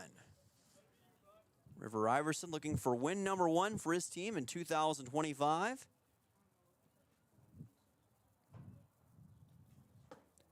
That pitch goes in high. Count goes to 2-1. Played for Post State, of course, through the 2020 season. He's been coaching in general for Post State since 2021. Took over as head coach last year. Coached the 15 and 16 U teams for 2 years, and was the assistant coach in 2023 for Post State varsity. So a man with a lot of experience, knows Post State basketball, Post State baseball, backwards and forwards, swing and a miss by Buchholz. Count goes to 2-2. Of course, with how talented he is, River could probably coach basketball too if he wanted, but he will stay strictly a baseball coach for now, I'd assume. Twos across the board, and Buchholz swings and misses at that high fastball for out number 3. So a big strikeout for Dietrich Hahn. He retires J.J. Buchholz on a strikeout swinging. Sends us to the bottom of the 5th. And Pierre, once again, for the 4th consecutive inning, remains scoreless. Up 3-1 on Sioux Falls East. Back in 1 right here on KCCR and on YouTube at KCCR Sports. When you're looking for quality trash pickup services, look no further than Envirotech. 6 days a week, their trucks are on the road picking up trash, even holidays. They're also the place to contact for recycling services. Their friendly, professional staff is ready to assist with weekly pickups or even special pickups. Check out the website at EnvirotechWaste.com. Envirotech is locally operated. Call 224-4804. Envirotech Waste Services in Pierre, proud to support high school athletics. With any dream, the wind won't always be at your back, the sun won't always be shining, and some rain is going to fall. American Family Insurance is like a good solid roof that you can trust to protect your biggest dreams. With plans that could save you up to 23% when you bundle your home and auto. Also, you can continue to dream fearlessly, no matter what comes your way. American Family Insurance. Visit mfam.com to learn how discounts may apply to you. American Family Mutual Insurance Company assigned its operating company, 6000 American Parkway, Madison, Wisconsin. Contact the Brittany Shufflebine Agency, LLC, 224-6627. Welcome back to Post State Baseball right here on KCCR and on YouTube at KCCR Sports. We've reached the bottom half of the 5th between Pierre Post 8 and Sioux Falls East Post 15, and we are looking at a good one. Pierre on top by a score of 3-1, looking for win number 1 on the season. If they're going to do so, they'll have to hold off Sioux Falls East for at least 3 more innings. Pete Samp making his way to the plate. 8-9-1 due up in the order for Sioux Falls East. Pete Samp, Brody Schaefer, and Jens McClarty, the 3 who will be at the plate at least for Sioux Falls East in this frame. Will Danberg and Pierre managed a 1-2-3 inning in the last frame for Sioux Falls East offensively. Fastball by Danberg is in for a strike. Count goes to 0-1. And right now, although this game is far from over, you do feel the sense of urgency may begin to tick up just a bit for Sioux Falls East at this juncture. Here's a ground ball to short. Instead, it's picked up by the third baseman, throwing on to first, and getting there in time was Grayson Hunsley. Great job. I thought for sure Getz was going to end up picking that up, but Hunsley, much like Randy Orton, came out of nowhere, took the baseball, and got it to first for out number 1. So great work by Grayson Hunsley to retire Pete Samp. It'll send on Brody Schaefer. That's one of those concerning but great plays regardless, because you worry about that kind of angle, because it was an awkward angle for Hunsley to take it, but he obviously knew what he was doing, and he's got a lot more baseball experience than Wass, so I will absolutely give him the benefit of the doubt in that situation. And as long as it works out, then that's the bottom line. 1-0 pitch. Brody Schaefer got a single his first time up to the plate, and he continues to be the thorn in the side of Pierre's Rose in this game. Counts 1-1. One of just 2 hits that Sioux Falls East has managed on Will Danberg overall in this one. Post State trying to split the series here on the road. The 1-1 is high for ball number 2. Expecting good conditions like we're seeing right here in Sioux Falls for the rest of the week, at least in the capital city. State of South Dakota could be a different story. This time of year, East River usually gets a little more rain than its western counterpart. We'd expect that to continue this week, but of course we will see. 2-2 pitch. Danberg, that's almost a hit by pitch. He went up and over Brody Schaefer's back that time with that pitch. Count goes to 3-2, a dangerous one. Luckily, didn't make any direct contact. So 3-2 on the way. Payoff pitch for Schaefer and Danberg. This for out number 2. Here's a ground ball to short. Takes an odd hop. Getz still fields it. Throws to first, and he gets it to go for the out. Great work by Dawson Getz. That was an impressive play to somehow find a way to hold on to that baseball and anticipate where it was going to go, because it took a really hot up off the infield, and Getz was still able to locate it somehow to get the out. Out number 2 here in the bottom of the 5th, as Jens McClurdy will make his way to the plate. Got a single his first time up, got a walk in his second at-bat. But in a disadvantageous position here, nobody on base and 2 outs. Count goes to 0-1, trying to kickstart the Sioux Falls East offense. So Pierre's offense has been stuck in quicksand for the last 4 innings, but if your pitcher and your defense keeps playing the way they have, it may not matter. Softly hit ball, the catcher Simpson wants it, throws to first, and it goes up and over the head of Buchholz. So safe at first base will be Jens McClurdy. And his 3rd time up at the plate, he's able to make it to first base, and that's going to be an error on Pierre. I would expect that to be a throwing error on Charlie Simpson, so an E2 sends McClurdy on to first base. And with a catcher, a lot of the time they decide, or usually don't end up throwing that baseball. Danberg was rolling after it, but the situation was that he was going to be at an odd angle. He would have to basically spin his body around to throw it to first. And here's a ball to and it's going to be caught by Parker O'Brien. Great work by Parker O'Brien to be able to get that ball. They're actually going to rule that last error, by the way, on J.J. Buchholz. So it's going to be ruled officially as an E3. Thought that was on Simpson, but we're going to say it's an E3. That sends us to the top of the 6th with your score. Pierre 3, Sioux Falls East 1. Back in 1 minute's time right here on KCCR and on YouTube at KCCR Sports. Financial investments are very important, but so are the investments of time, patience, and encouragement our young athletes receive from their coaches, teachers, and mentors. Your Pierre area Edward Jones Financial Advisors understand this. That's why Edward Jones is a proud sponsor of Governor Athletics on KCCR. Go Govs! For all your investment needs, call or stop by one of our offices to visit with your Pierre area Edward Jones Financial Advisor. Edward Jones, member SIPC. Stolk & Peterson LLP has been your local CPA firm for over 40 years, offering tax preparation, bookkeeping, payroll, and consulting services. If your business, farm, or ranch needs professional, accurate, and reliable services, we are your firm. Our clients are our #1 priority. If you need a higher level of accounting service, give us a call at 605-224-5828. That's Stolk & Peterson LLP, 222 East Missouri Avenue in Pierre. Welcome back. This is Post-Day Baseball on KCCR. Dylan Simmons joining you here on this Tuesday evening. Thankful to have you joining us for this doubleheader between Pierre and Sioux Falls East. This is game number 2. Dietrich Kahn still on the mound for Post 15, but Pierre on top 3-1, trying to add some insurance here in the top of the 6th. It's been a solid game for Pierre, but really it's been one explosive inning, the top half of the first, that has kind of directed the direction of this game, for lack of a better term, the rest of the way.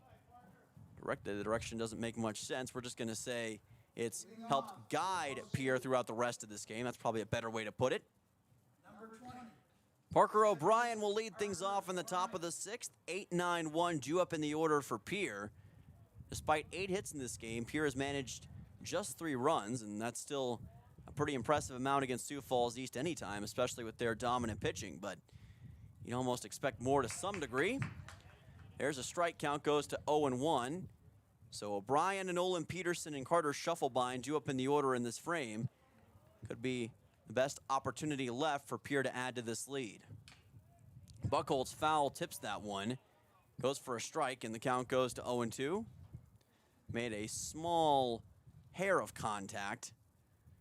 But either way, he's in a position to be struck out here by Dietrich Kahn. Looking to finish the job. Chopper left side, and it goes right past the third baseman, Braden Olson. It was fair by the most minuscule of margins, and Parker O'Brien able to deliver his first hit of the day. Impressively done with no outs. Runner aboard for Pierre. Nolan Peterson comes to the plate. Olson, I think, kind of just overplayed that one that time. Thought it was going to roll foul, or probably expected it to curve a little bit more to the right than it did. And it worked out beautifully for Parker O'Brien, the second baseman. So Nolan Peterson, the DH, heads to the plate, as looks like the head coach for Sioux Falls East, Dan Hughes, wants an explanation on that last play. I believe he thought it was foul. And the official ruling was fair ball. O'Brien safe at first. Obviously, doesn't look like it's going to be changed. Just an example of getting your voice out there, letting it be heard, which, by the way, polls have now officially closed for the Pierre City Commission election back in the capital city. But if you're in Fort Pierre listening tonight over in Stanley County, you still have about 48 minutes or so to vote on the Stanley County School Board election. Polls are open on Mountain Time out there, 7 to 7, so it's 6:13 Mountain Time, so you still have a little bit of time to go out there and let your voice be heard, or as E.T. Meyer would say, the legend, flex your civic muscles. So the man at the plate is Nolan Peterson. J.J. Buckholz struck out swinging in his last at-bat. Here's a bunt laid down, throw to first, gets away from Pete Samp. All the way on to third now is Parker O'Brien. He stops at third, and advancing to second on that throw is Nolan Peterson. So now Pierre with two runners in scoring position, as that ball just didn't hit the mark. It got away after the throw from Colin Lunders, and that's another example of a throw from a catcher kind of going awry. Pete Samp had no chance to locate it, and Pierre now with a chance to add to this lead on the error committed by Sioux Falls East. Here's a strike. Count goes to 0-1. Still no outs, by the way. Or, yes, one out, it looks like, in this top of the sixth.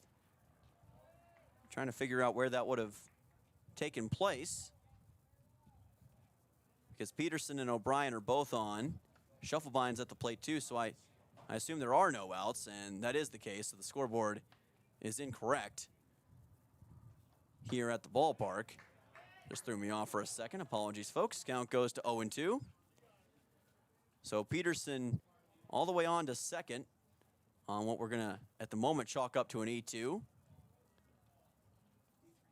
We're going to call it an E3 officially. So it's a very similar situation to what we saw with Charlie Simpson in an earlier inning. Kind of a repeat of that. Counts 1-2. Carter Shufflebine reached on a fielder's choice his last time up, and he'll golf this one foul and up and over the post-A dugout to keep the count at 1-2, still with no outs. Pierre up by a score of 3-1, but with how Sioux Falls East has shown their offense in years past, even in a new year with new players, you just feel like that explosion can always happen. So you want to add some insurance when you can. And that's ball two. So the count moves to 2-2. Sutton Sun and Shine currently on deck. He got a single his last time up. O'Brien at third, Peterson at second. And that pitch is high for ball three. With the way that Will Danberg has been pitching, you wonder if a 4 or 5 run deficit will just be too much for Sioux Falls East to handle. That's what Pierre's hoping for in this situation. Hahn put that one in for a big strikeout. And that was a needed one on Carter Shufflebine. One of the best batters you'll find in the state of South Dakota. Couldn't do anything with that. That will be officially out number one here in the top of the sixth. And it looks like that Dan Hughes wants to head out to the mound, and he's going to have the ball handed over. So that'll end the day for Dietrich Hahn, who ends his day out with a pretty solid performance. Obviously some down spots, but still a lot to be proud of. That'll send out a new pitcher in this inning as well. Hahn, at least for now, hadn't quite reached the pitch limit. He had 88 pitches entering this inning. Of course, he could have reached that by the time that last at-bat took place. So either way, he's now out officially. So we'll see a new man on the mound for Sioux Falls East. One out in the top of the sixth, runners at second and third. And this will give everybody a moment to kind of just let things settle a little bit, figure some stuff out. The man on the mound for Sioux Falls East at the moment appears to be Tommy Peterson, and it is. Tommy Peterson making his first appearance of the season for Sioux Falls East on the mound. Their third pitcher they've used this year thus far, obviously just 2 games to do so. Peterson, a right-handed pitcher, and a guy that Pierre has ran into before. Hasn't necessarily had to deal with him on every occasion, but in high school baseball this year, he had 5 1/3 innings pitched with 4 earned runs, given up 4 strikeouts against Brandon Valley in a second game against them as part of a doubleheader. So he does have experience from this past high school baseball season, and now he's got a chance with Sioux Falls East here. Pierre can basically smell and taste their first victory of the season, but they just have to go out there and finish the job. We know Peterson is going to make it as hard as possible. And if you give up even 1 or 2 runs in this spot, it almost feels like an insurmountable deficit for Sioux Falls East to handle. Although their strategy may be to outlast Will Danberg, who right now is at 71 pitches, so he's still got plenty of pitches left to use. May not even have to be subbed out before he reaches that pitch limit. But we'll see how it all transpires. Sutton Sunshine is at the plate. Right fielder for Post State in this game fouls this one back. And the count moves to 0-1. Runners on second and third. Nolan Peterson is the man at second. Parker O'Brien is in the hot corner. Runs 4 and 5, represented for Pierre. 0-1 is outside. Count moves to 1-1. So now with a different pitcher, you get a different kind of pitching style, kind of a different tempo. You have to adjust to that as a batter as best you can. And sometimes it can throw you off. Count goes to 1-2. Sunshine is grounded out to third, struck out looking, and got a single in this game thus far. 1-2 pitch. Here's a liner that gets right past the second baseman, Jens McClarty. 1 run scores. Being held at third is Nolan Peterson. O'Brien comes home. An RBI single for the moment for Sutton Sunshine. What a tremendous job and what a well-timed hit by him. His second straight. And Post State is on top by a score of 4-1 with runners at first and third. Charlie Simpson will make his way to the plate. A massive RBI single for Post 8, and especially for Sutton Sunshine. That'll be his second of the season, and Pierre is now on top by a score of 4-1. The ball went basically right over the hands of Jens McClarty. I think he just misplayed that one a little bit. Could have even lost it with the sun kind of beaming down from that angle. Either way, it worked out. Sunshine now running to second, and this ball goes into center field over the head of the players for Post 15, and coming home to score is Nolan Peterson. Hot dog. Post 8 is on top by a score of 5-1, and moving on to second is Sutton Sunshine on that throw that went over the head of both Brody Schaefer and Jens McClarty. So things have gone from bad to worse for Sioux Falls East in this inning. And now Simpson, with a runner in scoring position in Sutton Sunshine, watches this pitch go by, and the count goes to 0-1. And it's been trying to take out base runners that has really cost Sioux Falls East at portions of this game.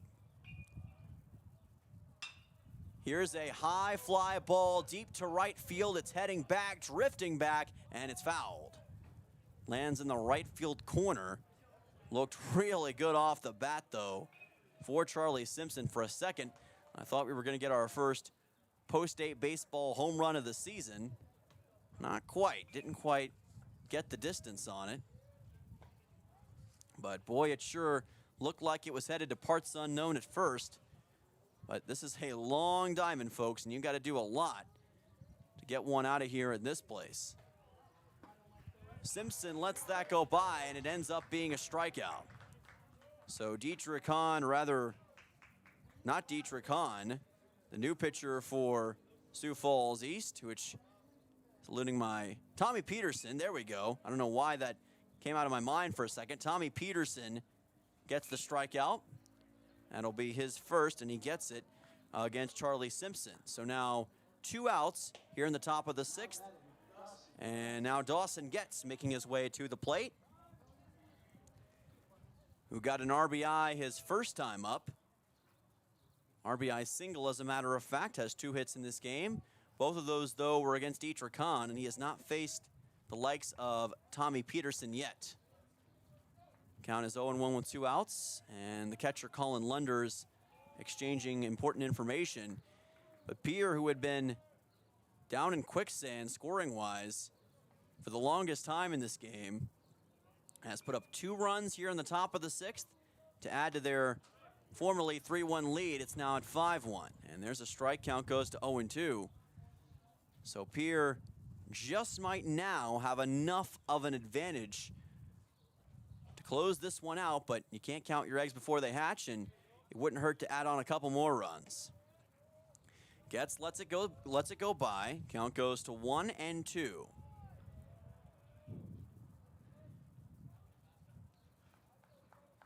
Two away. Runner at second is Sonnenschein. That is a high fastball, and the count goes to 2-2. A little bit up and over the zone. Last thing Sioux Falls East needs in this situation as well is any mental errors or simple mistakes. Here's a ground ball up the middle. That's going to be another base hit for Getz. Coming around is Sonnenschein. Here's the throw. It is not going to be in time. And Post 8 is now on top by a score of 6-1 as Dawson Getz with another RBI single. He's got 2 on the day. And things just keep getting better for Post 8. They're now on top 6-1 with a 3-run top half of the 6th inning. And right now, Tommy Peterson and Sioux Falls East have not been able to find anything that can really stop the bleeding. Ridge Limbach to the plate. 9 total hits for Pierre in game number 2 as they have just dominated on the road. This is going to be a ground ball, just fouled by Limbach. Very similar to the Parker O'Brien hit that really started things in this inning, where it just barely sneaks in inside the bag, although this time it did not. Very similar looking play. Now the count is at 1-1, should be anyway. Runner at first is Dawson Getz, who just got the RBI single. That pitch is low. Now the count will be 2-1. Pierce committed 2 errors in this game, but it really hasn't cost them in the way that you might expect. They've been ready to go and making the most of it. Here's an opposite field shot that is going to go over the head of Caleb Buman. Getz coming around to third. He's being waved around to score. He's going to do so. Sliding into third and safe with an RBI triple is Ridge Limbach. And he's on the ridge of a mountain right now, overlooking everything. On top 7-1 is Post 8 and a 2-out RBI triple from Ridge Limbach that sends Getz home, the second RBI triple of the game for Post 8. What a phenomenal shot from Limbach, who's been mostly quiet in this game. Here's a ground ball to second, thrown on to first to get the out on Grayson Hunsley. And that'll end the top half of the 6th inning. But it was a magical one for Pierre, putting up 4 runs on Sioux Falls East. They now lead 7-1, and they have this game all but in hand. Sioux Falls East is going to have to dig deep to find any way back. We'll be back in 1 minute right here on KCCR and on YouTube at KCCR Sports.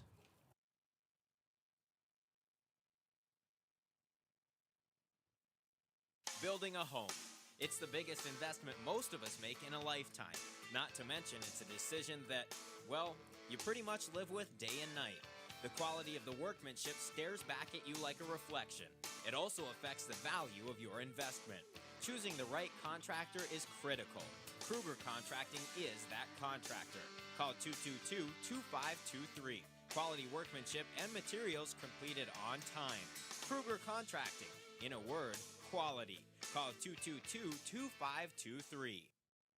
Becky Potsaba and State Farm Insurance are here to help you with your insurance and banking needs. State Farm's not just insurance. It's banking, investments, IRAs, loans, and a whole lot more. We offer guidance in a personal and caring way that helps you manage the risks of everyday life, recover from the unexpected, and find ways to control costs so you can realize your dreams. We know how life is, and we're here for you. Stop in to see Becky at 1315 East Wells Avenue in Pierre, or call Becky at 224-4173.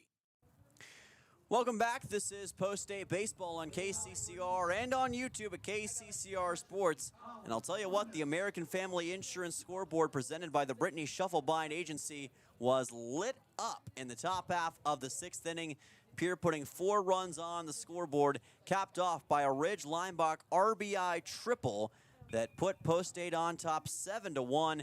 And now Sioux Falls East just has to try to find a way to find anything against Will Danberg and Pierre right now. Here's a ball slapped into center field and up and over the head of Carter Shufflebind. This is going to be a leadoff shot for Colin Lunders.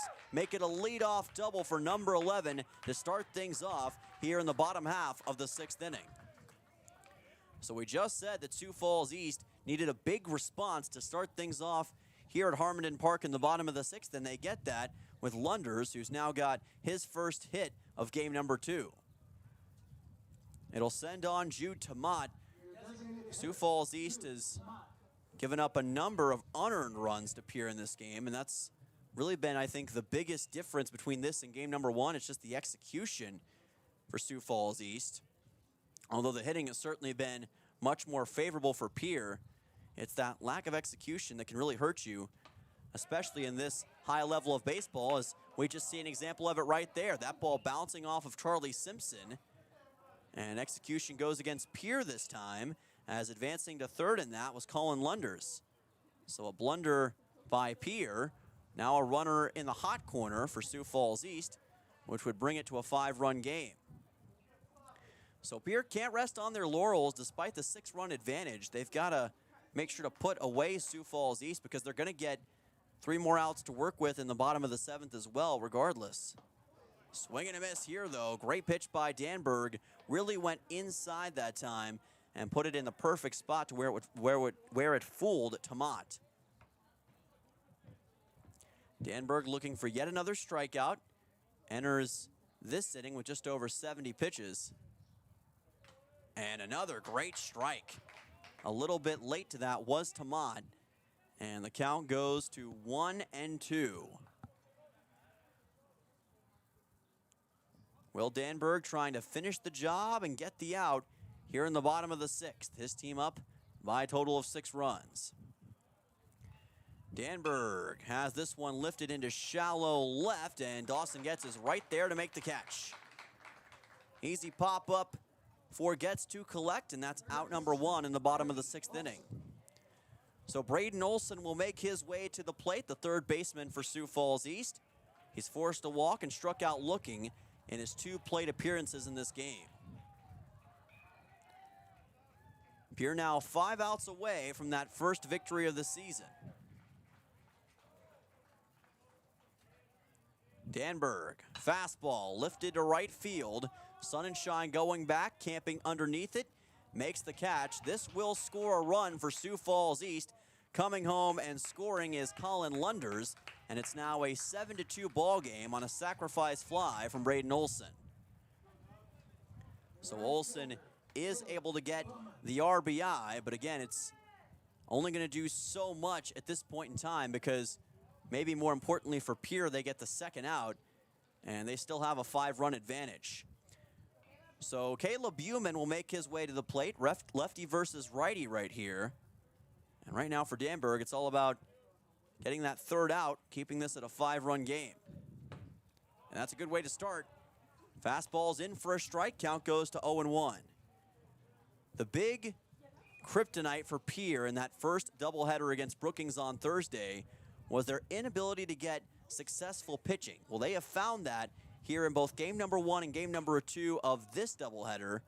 First from J.J. Buchholz, allowed just 2 runs in game 1 despite the loss. And Will Danberg, who's been solid as a rock in game number 2. He's given up also just 2 runs. But the difference is he's had the run support to work for him. This is not a Pittsburgh Pirates situation. He's got the runs he needs to get a win. 0-2 pitch, trying to finish off this frame against Buman. Flew out to left his last time up. And that's going to be high for ball number 1. Post State entered today with a 12.50 team ERA, 25 earned runs given up to Sioux Falls East. 26 runs in total. 1-2 pitch. Today, they've allowed just 4 runs total between these 2 games. 2 in game 1, and so far 2 in game 2. 2-2 pitch. Danberg taking his time, sizing up Buman. And that is going to be ruled as ball 3. A little outside. So payoff pitch on the way. Important for Danberg to not get frustrated. That one looked close, but a little underneath the zone. But it's hard to shake Will Danberg under any circumstance. Taking his time with this 3-2.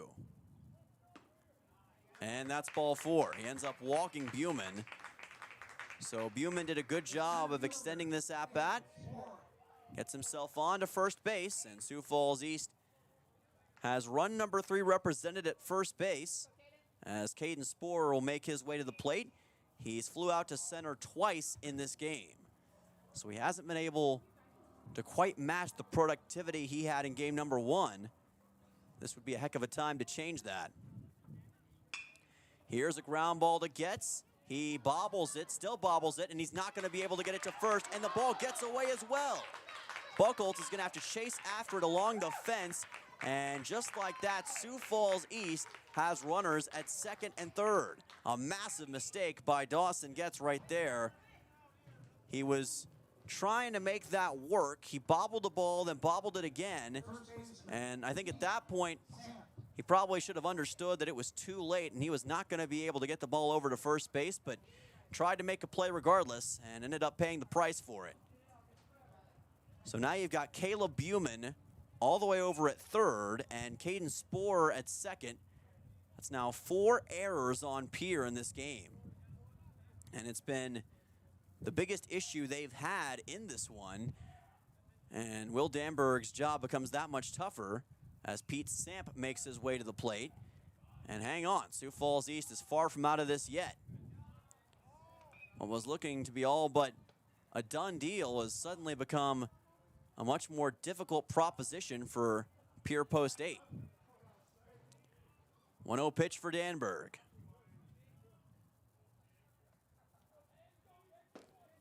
There's a big strike. Count goes to 1-1. But the biggest thing right now is that Sioux Falls East is also extending Danberg's pitch count as a result of all this. We'll get that for you as soon as we can, but you've got to imagine he's probably approaching 90-plus pitches, and that means he may not be able to make it through all the way in the 7th inning. Ground ball should be easy at second. Throw to first is in time for a 4-3 putout. Good work by Parker O'Brien, so Pierre avoids the worst possible outcome. They strand 2 runners on base, and most importantly, they preserve a 5-run lead headed to the top of the 7th. Pierre will look to add some insurance when we come back. You're listening to Pierre Governors Baseball on KCCR and on YouTube at KCCR Sports. Back in 1. Is it the competition that keeps bringing you back? The long-standing rivalries? Or is it seeing friends again and cheering on your favorite team? At First Dakota, we're here for it all. We appreciate the fans, the players, the coaches and officials, the concessions crew. The shared community experience is part of what makes life here great, and we're here for it. See you at the game. First Dakota National Bank, member FDIC. For over 60 years, Ferding Electric has been powering homes and businesses across central South Dakota. When you need reliable electrical service, trust the experts with decades of experience. Whether it's a simple residential repair, a complex commercial installation, or even electrical work on your farm, Ferding Electric has you covered. And if you're tired of searching everywhere for that hard-to-find bulb, Ferding Electric carries a wide selection of bulbs, including those hard-to-find fluorescent and specialty options. Visit us at 2903 East Elizabeth Street or call today 605-224-8684. Welcome back to the metropolis of South Dakota. That is Sioux Falls. Dylan Simmons on the call with you. We've reached the top half of the 7th inning. This is Post-8 baseball on KCCR. Pierre on top of Sioux Falls East by a score of 7-2, trying to close this thing out here on the road and get their first win of the season. 7, 8, 9 due up in the order against Tommy Peterson. It's J.J. Buckholtz, Parker O'Brien, and Nolan Peterson. Buckholtz lets this one go by. Count goes to 0-1. The wind has died down. The sun is out. And right now, Pierre has one focus, trying to put this game away and get a big victory. Sioux Falls East has done their best to not go away, but Pierre has responded in kind. A brilliant top of the 6th with 4 runs scored, including an RBI triple from Ridge Leimbach. Dawson Getz also had an RBI single, but here J.J. Buckholtz is going to get struck out. So a K on Buckholtz swinging. Second time in a row that's happened. Tommy Peterson with his 3rd strikeout, or rather, I believe his 2nd strikeout. This time on Buckholtz. Parker O'Brien makes his way to the plate. 1 out. Nolan Peterson is on deck. No pinch hitters used by either side thus far. This ball fouled into the top of the netting.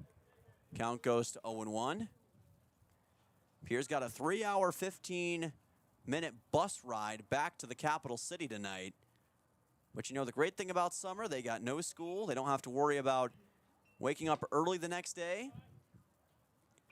That's for most of the adults to worry about instead.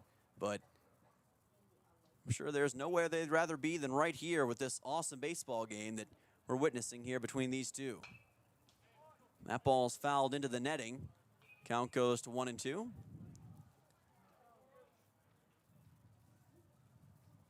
It is 7:40 Central Time here in Sioux Falls, so right now, not to jinx anything, but we're projected to end earlier than the Pierre Brookings doubleheader did last Thursday.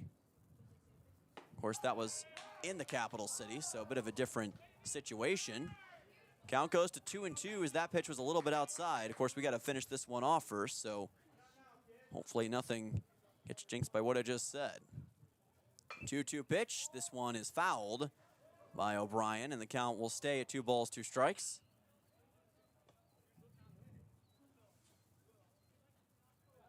It was such a deflating ending for Pierre in that first game. You could tell that the players were disappointed, but not completely despondent. They wanted to come out and respond in a big way. As that pitch is low by Peterson, count goes to 3-2. And that's exactly what they've done in game number 2. And that has to be said, because when you lose in a walk-off, sometimes that can deflate you for the rest of the day. But Post-8 has not allowed that to define what they've done today. Chopper left side, thrown on to first by Olson, and he's able to get the 5-3 putout. It's 2 down here in the top of the 7th, and that will send the next man up for Pierre, Nolan Peterson. Peterson reached on an error his last time up, an E3 to be specific. He's also reached on a hit by pitch, grounded out to third in his first at-bat. Pierre may get 1-2-3 in this inning if this continues. Offense is somewhat tapered off after the explosion we saw on the top of the 6th, but in a way that's only to be expected. And if Pierre goes on to win this game, it'll be 2 explosive frames that may make all the difference. It wasn't a consistent stretch of scoring. It was 2 big explosions that lit the fuse and got this team the lead. And Will Danberg and the defense have done the rest for the most part. Ground ball to second. McClarty's there. Hesitates, but gets it to first for out number 3. A 4-3 on Nolan Peterson, And that sends us to the bottom half of the 7th inning. A lot of ground to make up for Sioux Falls East. Down 5 runs to Pierre. We'll see if they can do it, or if Pierre will get their first win of the 2025 American Legion season. Back in 1 right here on KCCR and on YouTube at KCCR Sports. For over 60 years, Ferding Electric has been powering homes and businesses across central South Dakota. When you need reliable electrical service, trust the experts with decades of experience. Whether it's a simple residential repair, a complex commercial installation, or even electrical work on your farm, Ferding Electric has you covered. And if you're tired of searching everywhere for that hard-to-find bulb, Ferding Electric carries a wide selection of bulbs, including those hard-to-find fluorescent and specialty options. Visit us at 2903 East Elizabeth Street or call today, 605-224-8684. Venture Communications has deep roots in rural South Dakota. Venture now proudly provides fiber to the home with 100% of our customers, enabling them to enjoy super fast and reliable internet connections. We'd like the opportunity to keep you in touch with the people and resources that matter most. 100% fiber and 100% committed to rural South Dakota. Call Venture Communications today at 605-852-2224, 605-852-2224, or online at venturecom.net. Welcome back. This is Post-State Baseball on KCCR and on YouTube at KCCR Sports. Dylan Simmons on the call with you this evening, and your Pierre Post-State Baseball team is on top 7-2 over Sioux Falls East, trying to win this one on the road, and as I've said many times today, get their first win of the season, and they have looked dominant doing so thus far in game number 2, up by a score of 7-2, out-hitting Sioux Falls East 10-3. Will Danberg is at 87 pitches entering this inning, so he's only got a handful left before he reaches that dreaded pitch limit. We'll see if he can take care of business before that comes into play. Brody Schaefer to lead off. 9-1-2 due up in the order for Sioux Falls East. Great fastball by Danberg to start things off. Count goes to 0-1. Schaefer, Jens McClarty, and Ethan Olson are due up. 3 of the better hitters for Sioux Falls East overall. 0-1, this is lifted high and deep to right. Sun and Shine racing after it in foul ground. Cannot make the catch. Laid out for it, but unable to catch up to it. It does move the count to 0-2, though. So if Danberg can get a quick strikeout here, he would be able to get that first out quickly and stay on pace to stay in this game the rest of the way. So an 0-2 pitch for number 5. Again, just 3 hits given up. And by the way, Pierre has committed 4 errors in this game. So the fact they're up by this much is a real testament to just how dominant it's been. The 0-2, high fastball, and it's high of the zone. Counts 1-2. Danberg will have to reset, try it again on Schaefer. Here's a ground ball left side, and that gets through a gap for a base hit. So again, Brody Schaefer, who's been such a hard guy for Pierre to deal with today, just will not go away. Gets a single here to lead things off in the bottom of the 7th, and a runner aboard for Sioux Falls East. It'll send on Jens McClarty. So they're saying officially 2 errors, so that scoreboard that I was reading, I guess, is incorrect. Both have 2 errors. Okay, so that's what the situation is. They put 4, I guess it looks like, in one frame. That's how that ended up working out. Getz has a chance at a double play right here. They are not going to be able to get it in time, it looks like. So safe at first base will be Jens McClarty with a fielder's choice. Out at second is Brody Schaefer. So as we were trying to get all that sorted out, there was baseball happening. My apologies that we almost missed that, but got it all caught up, so it works out. Ethan Olson will now make his way to the plate. Jens McClarty is at first, as Brody Schaefer was taken out at second. There's a strike for Danberg. Count goes to 0-1.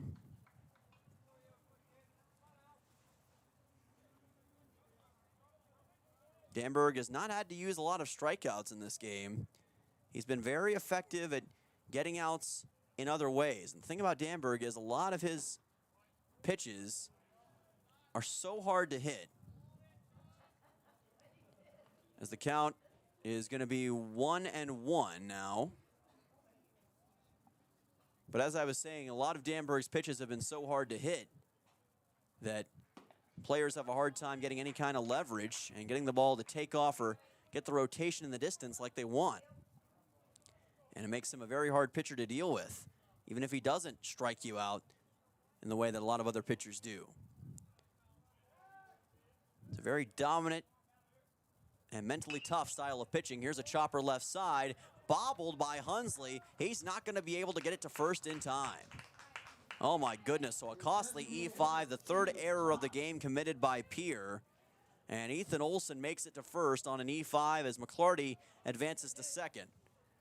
And again, it's those kinds of mistakes that Pierre's just got to be better at avoiding throughout the rest of the season. Obviously, it is early, but while that may be absolvable now, you really don't want that to become a pattern throughout the rest of the year, and I'm sure that's what River Iverson will make sure to tell the guys after this game. And that ball, and actually they're going to stop it before that pitch took place.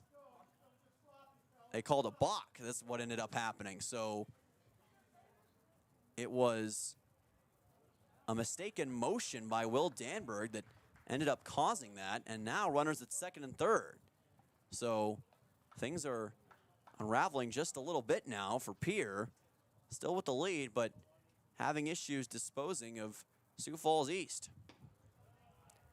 As that pitch goes outside, count is officially at 1-0 on Colin Lunders.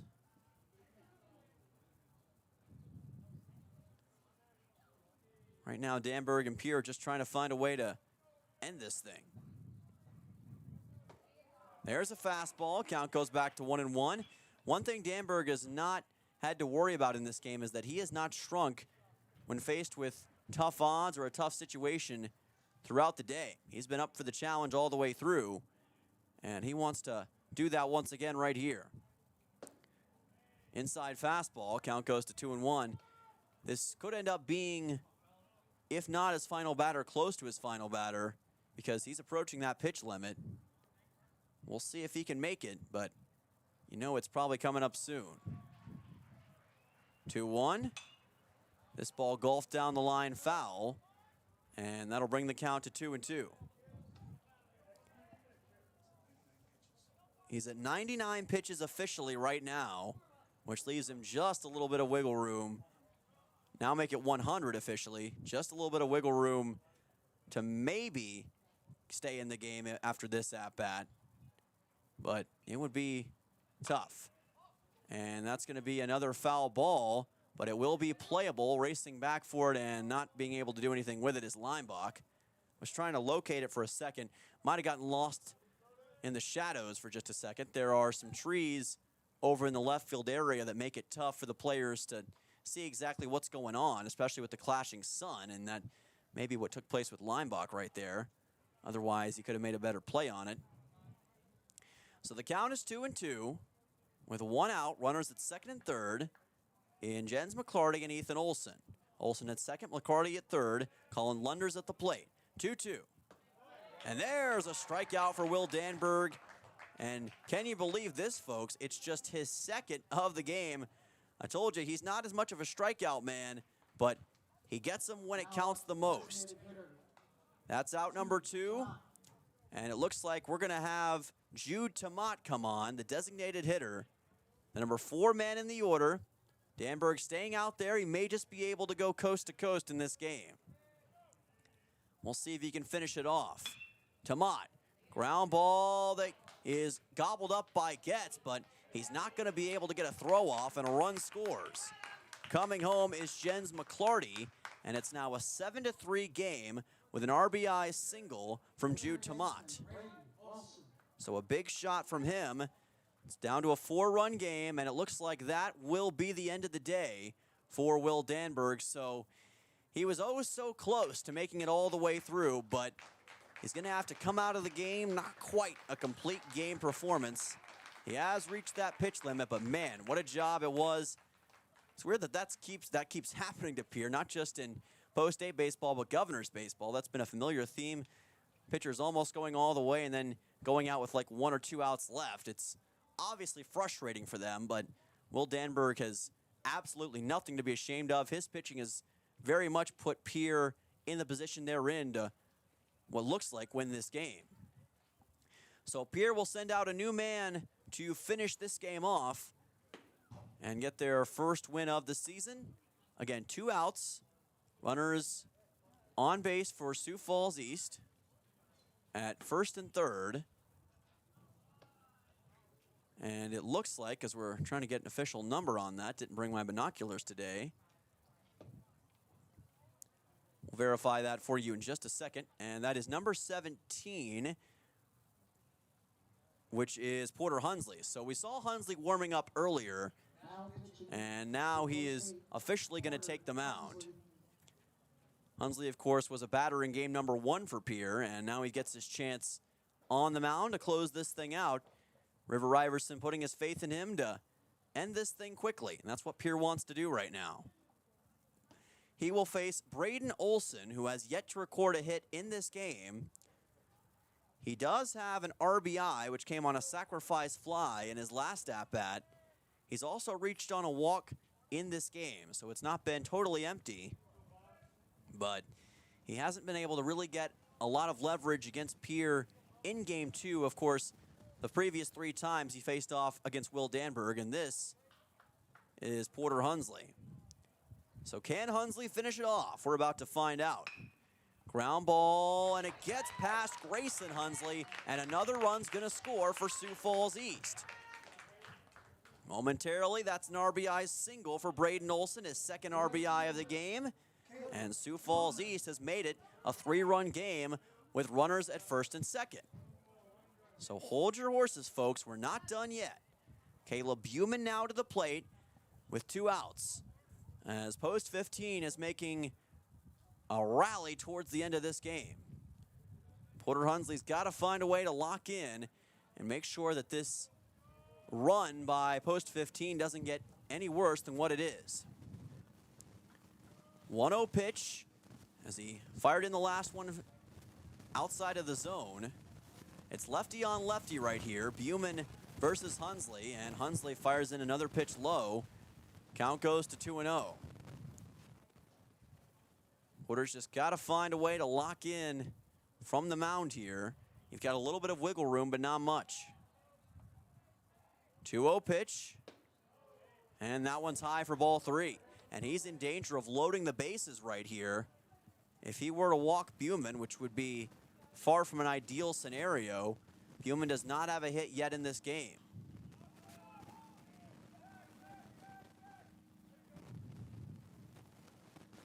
The 3-0. And there is a much-needed strike for Porter Hunsley to stop that onslaught of balls. Count goes to 3-1. Sioux Falls East now with 6 hits in this game. A few of them already here in the bottom of the 7th. The 3-1. That's fouled, and that's a big foul ball. Count moves to 3-2. Now Hunsley, all he needs is one more strike to finish this thing off and get Pierre their first win of the season and do it on the road against Sioux Falls East. It's lefty versus lefty for all the marbles right here. The payoff pitch, and that's outside for ball number 4. Bases loaded now for Sioux Falls East, and again, this was the situation that Hunsley wanted to avoid. He's now loaded the bases. The tying run is at first base, and the leading run is at home plate rather. The winning run in this situation. Caden Sporer didn't think we were going to get this far, but Sioux Falls East has shown grit, determination, and a never quit attitude. But Sporer has been frustrated in this game. He did reach on an E6 last time. He flew out to center twice. Still 2 outs. Post 8 needs just 1 to close this thing out. This ball fouled after being golfed down the line by Sporer. Count goes to 0-1. Wins never come easy in Legion baseball. Pierre's learning that right now the hard way. But they're trying to get that sweet taste of victory. And that one is inside and almost made contact with Sporer. Count evens at 1-1. You got to give credit to Sioux Falls East for even making this a game down the stretch. They were down by 5 runs entering this inning, and they are at least making it interesting, but a big strike by Porter Hunsley makes the count 1-2. A great fastball that time. Now again, Sioux Falls East, much like they were with Buman just a second ago, is down to their final strike. Can Hunsley finish the job this time?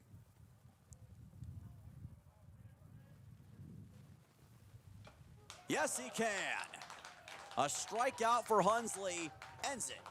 And Post 8 gets their first win of the season by a final score of 7-4 over Sioux Falls East with a explosive couple of innings, 3 runs in the top of the first, 4 in the top of the 6th, a couple of big RBI triples, and a couple of great pitchers, Will Danberg and Porter Hunsley, getting the job done. The lion's share of that goes to Will Danberg, who went 6 2/3 innings pitched, giving up just 2 runs total. Impressive job by Post State. What a big win. What a response after losing game 1 in walk-off fashion. And Pierre is in the win column in 2025, and very much deservedly so. Great job by both teams all day long. What a great couple of Legion baseball games here on this June 3rd, 2025. We're going to take a 2-minute timeout. We're going to recap all the action when we come back, post-game stats and more right here from Sioux Falls. Don't go anywhere, folks. We'll be back in 2 right here on KCCR and on YouTube at KCCR Sports. Venture Communications has deep roots in rural South Dakota. Venture now proudly provides fiber to the home with 100% of our customers, enabling them to enjoy super fast and reliable internet connections. We'd like the opportunity to keep you in touch with the people and resources that matter most. 100% fiber and 100% committed to rural South Dakota. Call Venture Communications today at 605-852-2224, 605-852-2224, or online at venturecom.net. At Shane's Pharmacy, your healthcare is important, and Shane wants to be the pharmacist to take care of you. Shane's Pharmacy will make sure your prescriptions are filled in a timely manner, they will answer your questions, and they will even deliver to your home or office. Call 223-9200. Shane's Pharmacy, the pharmacy you know and trust. The number again is 223-9200. Shane's Pharmacy in Fort Pierre, proud to support high school athletics.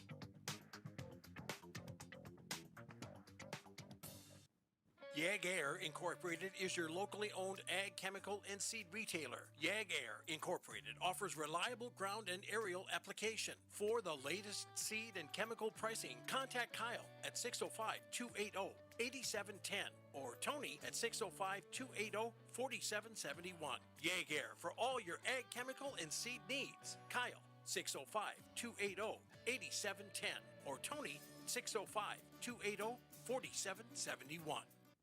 You just got a quote from a company and are now being billed for not choosing them. Many contracts have what's referred to as a contingency agreement. These typically state that if you don't go with them, you, after insurance has approved the repair work, will be charged a percentage of the job they quoted. Ask up front if they charge to provide an estimate. Never sign anything that you haven't fully read or understand. If you have any questions, reach out to the South Dakota Office of Attorney General's Consumer Protection Division at 800-300-1986. Welcome back to Sioux Falls, folks. Dylan Simmons on the call. This is Post-State Baseball on KCCR and on YouTube at KCCR Sports. And yes, Pierre Post-State is in the win column. They get the win in game number 2 of today's doubleheader by a score of 7-4 here on the road. And here are the stats on how they did it. Pierre with a couple of great, well, not even a couple, several great performances. Dawson Getz with 3 total hits in this game, 2 RBIs. He had a sensational day. Ridge Linebaugh with 2 hits and an RBI triple among those 2 hits. J.J. Buckholz with a hit and an RBI. Parker O'Brien also had a hit and a run in this game. We also had Peterson with a run. Carter Shovelbein had 2 hits and a run. A great start to this game. Sutton Sonnenschein with a hit and a run. Charlie Simpson with a hit, run, and RBI. Everyone basically had a great game. And, of course, shout out Will Danberg, 6 2/3 innings pitched. Just 2 earned runs given up, 6 total hits given up, and 2 strikeouts. Porter Hunsley finishing the job with 1 final strikeout to get the last out of the game for Pierre. Meanwhile, for Sioux Falls East, they had a hit and a run from Jens McClarty. Ethan Olson with a hit, RBI, and run. Colin Lunders with a hit and a run and a walk forced. Braden Olson with 2 RBIs and 1 hit as well, and 2 hits from Brody Schaefer as well, along with a run scored. But it was not enough to overcome Pierre, and again, all those runs that Pierre scored came in just 2 innings, the top of the first and the top of the 6th. 2 big scoring explosions and solid pitching from Will Danberg throughout really helped Pierre to this win today, so an impressive job by Post State. They get a little bit of a break, just a tiny one, and then they'll be right back on the road this weekend as they head to Rapid City for the Veterans Classic. We'll have coverage of all of those games right here on KCCR and on YouTube at KCCR Sports. John Winkler will be on the call, so make sure you tune in this weekend, folks. I'll be back next Wednesday as we hit the road and head back to the Black Hills. It'll be Post State on the road as they take on Spearfish. Should be a lot of fun. Cannot wait to see you then. As for today, that is going to do it. I am Dylan Simmons saying so long from Sioux Falls, where your final score in game number 2 is Pierre 7, Sioux Falls East 4. This is KCCR Pierre, a Riverfront broadcasting station. You've been listening to Post 8 Baseball on KCCR. We will see you next time, and have an electric night, everyone. You've been listening to Post 8 Baseball on KCCR and on YouTube at KCCR Sports. Post 8 Baseball is brought to you by Comtech, True Green Chemlon, Edward Jones Financial, Overhead Door, Todd's Electric, Shane's Pharmacy, Yay Gare, AGE, First Fidelity, State Farm Becky Possiva Agency, Capital City Ford, Lincoln, and Toyota, Oahe Federal Credit Union, Missouri River Dentistry, Dakota Sprinkler and Landscaping, Egtegra, Ferding Electric, Envirotech, Kruger Climate Systems, Stalkin Peterson LLP, Wagner Auto, the South Dakota Office of Attorney General, Division of Consumer Protection, Gales Gas, First United Methodist Church, Karsten Erickson Roofing and Construction, Beck Motors, May Adam, American Family Insurance Brittany Scheffelbein Agency, Lamb Motors, Bank West, CHS River Plains, Faith Lutheran Church, Graham Tire, Kathy Sunshine Properties, Venture Communications, and the American of Fort Pierre. Join us all season on KCCR and on YouTube at KCCR Sports for more Post 8 Baseball. This has been a special presentation of Riverfront Broadcast.